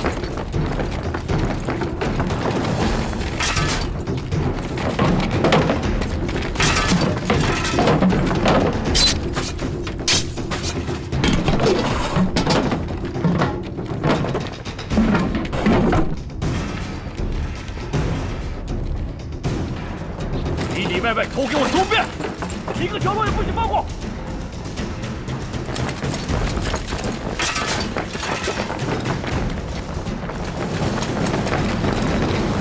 等一下，干什么？闪开！你们想干什么？谁敢靠近我？小侯爷，大同府正在公干。您这是想干什么？在场的人都听着，我萧元启，乃先帝皇孙，陛下恩封莱阳侯。这间酒坊，已由原主转卖给我，便是我莱阳侯府的私产。未经允许擅自闯入者，皆是藐视陛下天威。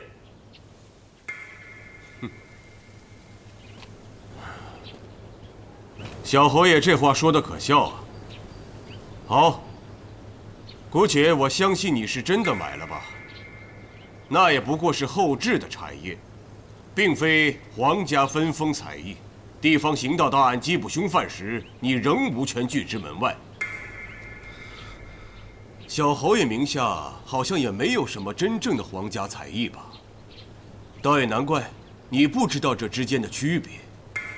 二公子。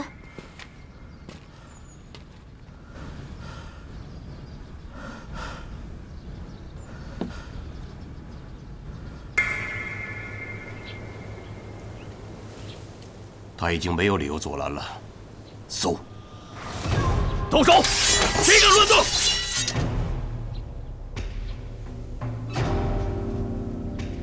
钱参领，你是朝廷挂职武将，自然知道我大梁素来是最有法度之地。若真有地方刑道大案，请问案由为何？缉捕之令何人所发？朱文何在？此地我有重犯，由府台大人亲令缉拿，一应文书当然都有。只不过眼下应以缉拿人犯为先，小侯爷若要查看申告，日后再说吧。搜！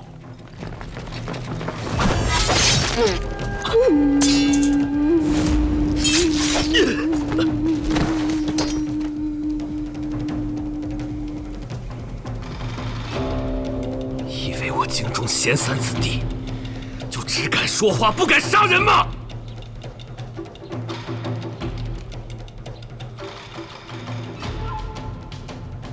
怎么，这就把你给吓住了？嗯？他毕竟是先帝皇孙，后位至尊，你敢杀他吗？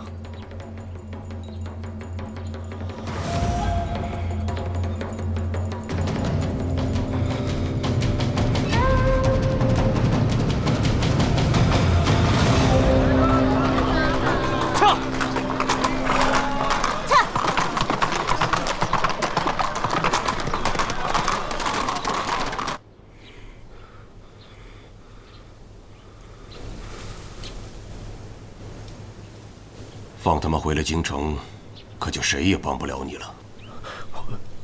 马上动手，处理干净。上！府台大人在此，都给我住手！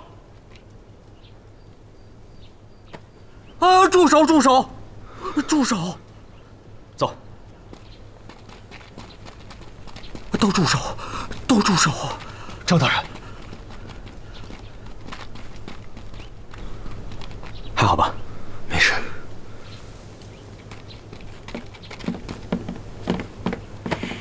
府台大人在此，你们谁还敢放肆？府台大人被匪徒劫持，钱参领，你还不赶紧搭救？好吧，算我劫持他了。怎么，想逼我杀了他？文琪，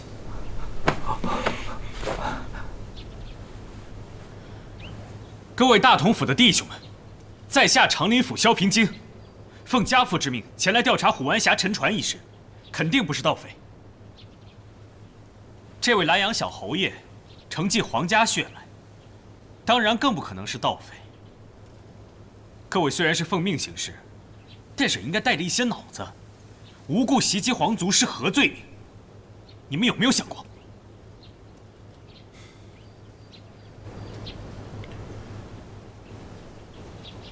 哼，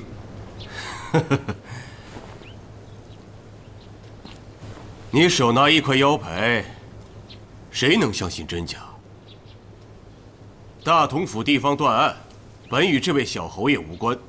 我们要攻击的人，当然也并不是小侯爷。大同府府台张大人就站在这儿，一句话都还没有说。钱参领领受朝廷武职，我也将就承认，他有出言号令之权。不过你，麻烦在场的各位，谁给我介绍一下，这位先生是谁？此时此刻，你拿的什么身份、什么资格在这里说话？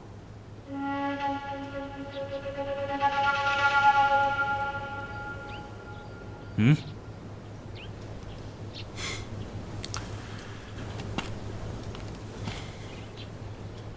钱参领，你若真是被他这三言两语给吓住了，这最后的机会可就真的没有了。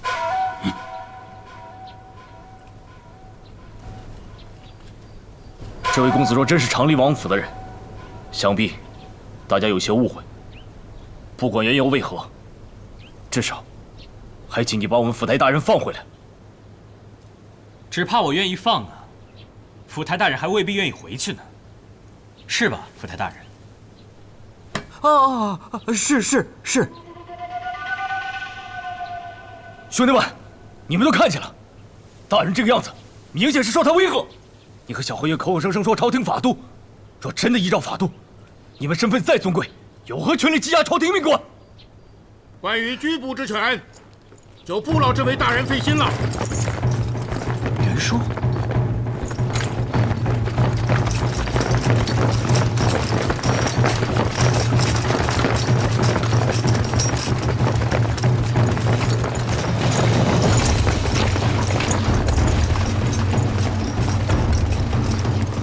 二公子，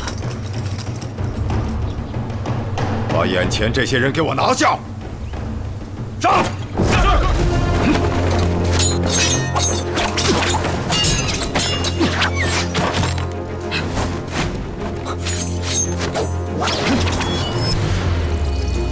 李信，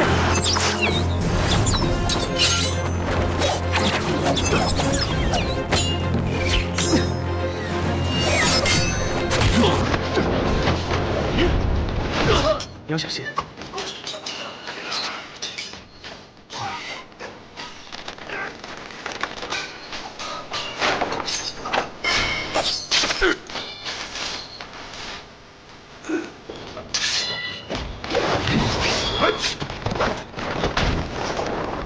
站住！别让他跑啊！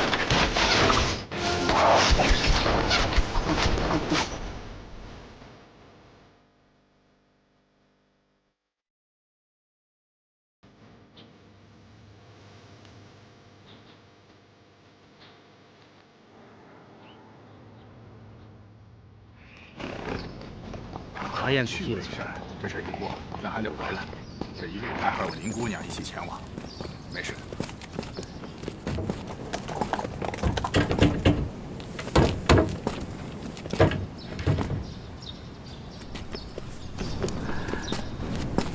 二公子，昨夜睡得可好？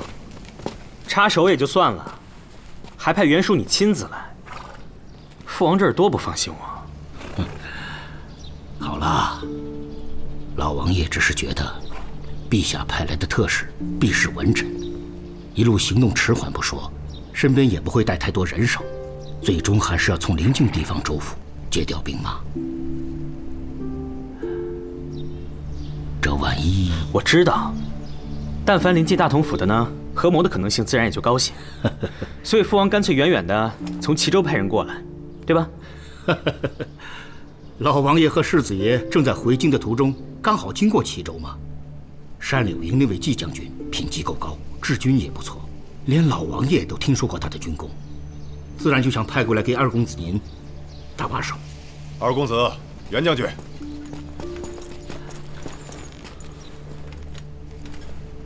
我带着手下的人搜了一夜，没有半点踪影，想那段同舟已经逃出城去了。琅琊高手嘛，都是些顶尖之人，自然没有那么容易被抓到。倒是季将军辛苦了。二公子哪里话？这些人断我前线补给，做的是何等卑劣之事！我也是为君之人，能受老王爷之托，略尽心力，那也是末将的荣幸。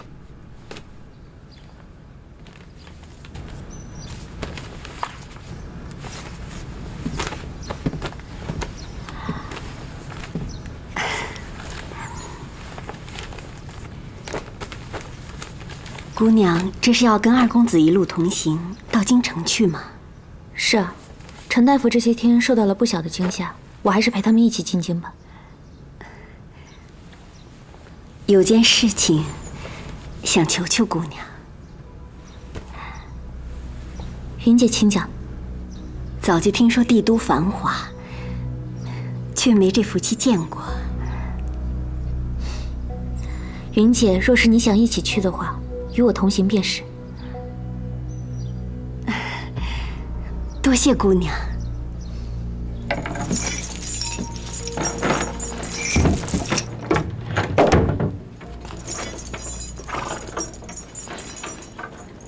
早知今日，何必当初？二公子，我想这样的事情并非他一时动念想起来的。这京城幕后的黑手是谁？他有提过吗？自从他上次差点被人灭口，就没怎么说过话。袁术，派人将弟弟送入京，通知父王，我们这就回城了。是。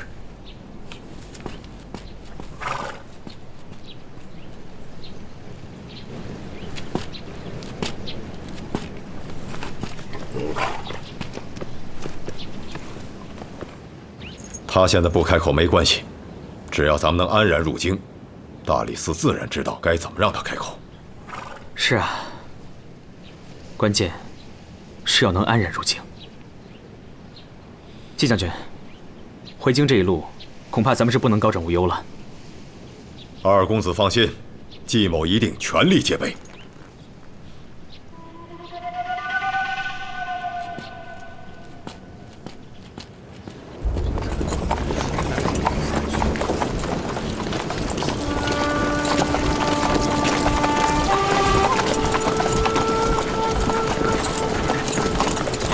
我这趟出门，本想是游赏山水的，现在回想起来，倒像是非常久远的事。按我说呀，你早就该出去到处走走，不要老窝在京城里。我跟你不一样，府中只有寡母一人，我若经常远游，母亲必然孤单。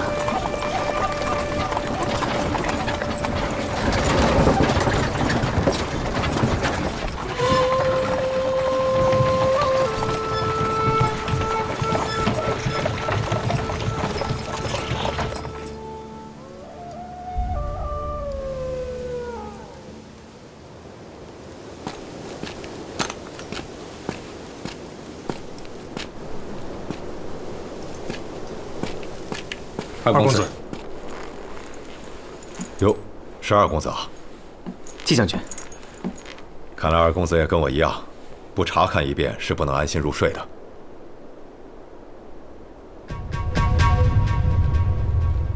哎，林夕姑娘，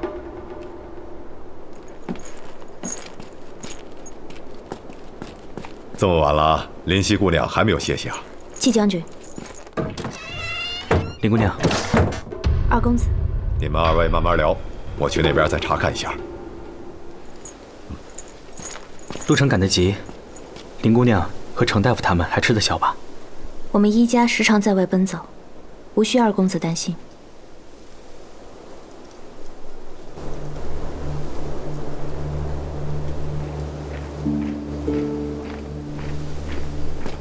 那天是袁启第一次杀人，所以这一路上都有些低沉。不过这种事还得自己想开，旁人劝解太多也没什么用处。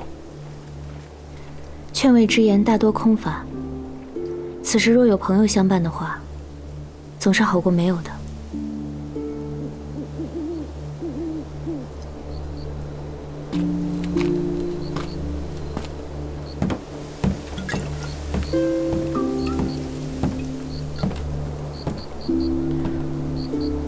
知道你讲究，可半路上真没什么好酒了。将就喝吧。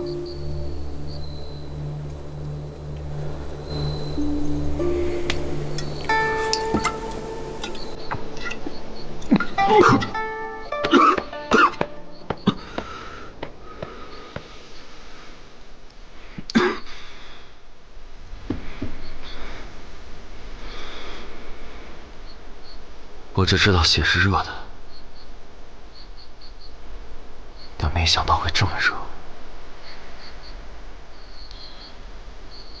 平静，你有没有过？我问的什么傻问题啊？你虽然没有军职，但也是上过2次战场的人啊。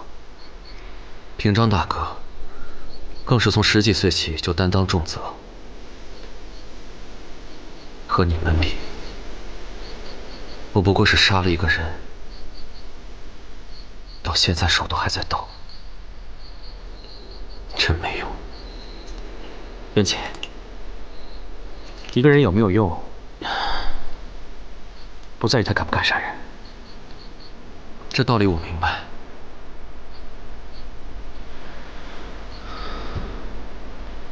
如果再有一次这样的事情出现，我还是会出手。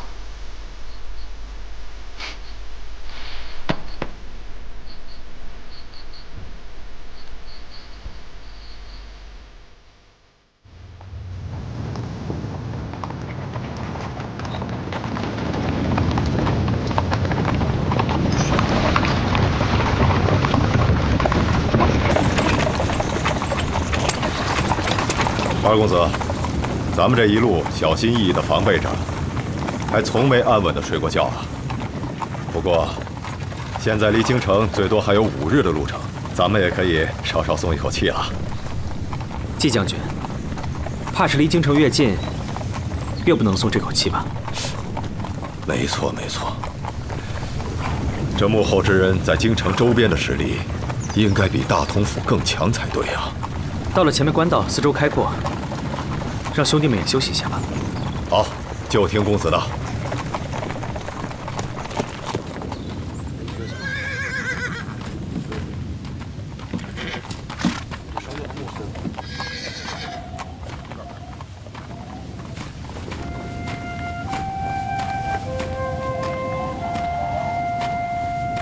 不是都说一家最会保养吗？这入冬的风，你也敢由着他吹？二公子放心，我身子一向强健，不会生病延误你的行程。我有时候是真想不明白，为什么我的一举一动你总会先想到不好的地方去啊？可别说是因为我之前言语得罪过你。我知道，你早就不生气了。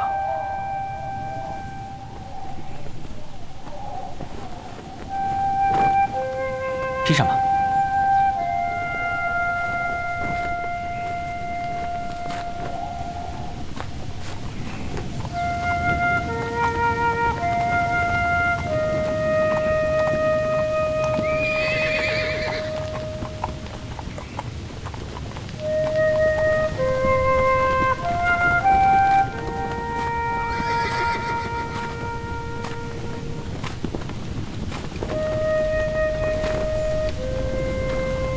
他这一路上，倒还真是一个字都没说过。其实我这一路一直在想一个问题，想来想去还是没有想明白。什么问题？为什么是钱残令？段同舟虽然自恃武功甚高，但想要在重兵包围下逃脱也并非一件容易的事。他危急时刻冒险出手，先是冲向张府尹，随后却转头杀死钱残令，为什么？当时我和好几个人都在张府尹身边，再加上你和季将军及时赶到，会不会是他担心失手，先干掉一个算一个？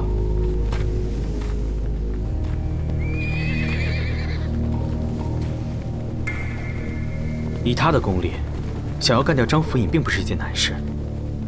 可他为什么又放弃了张府尹，转头去杀死了钱残令？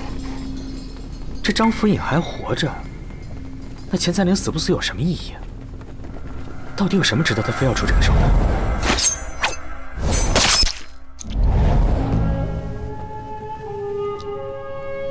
这段同舟可是琅琊榜第4高手啊！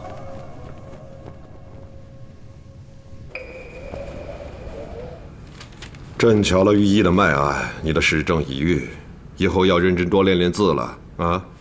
孩儿遵旨。陛下，太子这次不仅是失政，也有邪气入体。濮阳上师进宫踏位定襄以后，立见效应，这安眠饮食也都好了许多。储君乃天下之重，故而你在宫中为太子设坛，命后宫贵精，朕都允准了。不过皇后啊，你若要太子的福报，就不能只想着太子的福报。甘州一役，前方殉亡多少将士？长林世子险死还生，难道皇后就没有为他们祈福之心吗？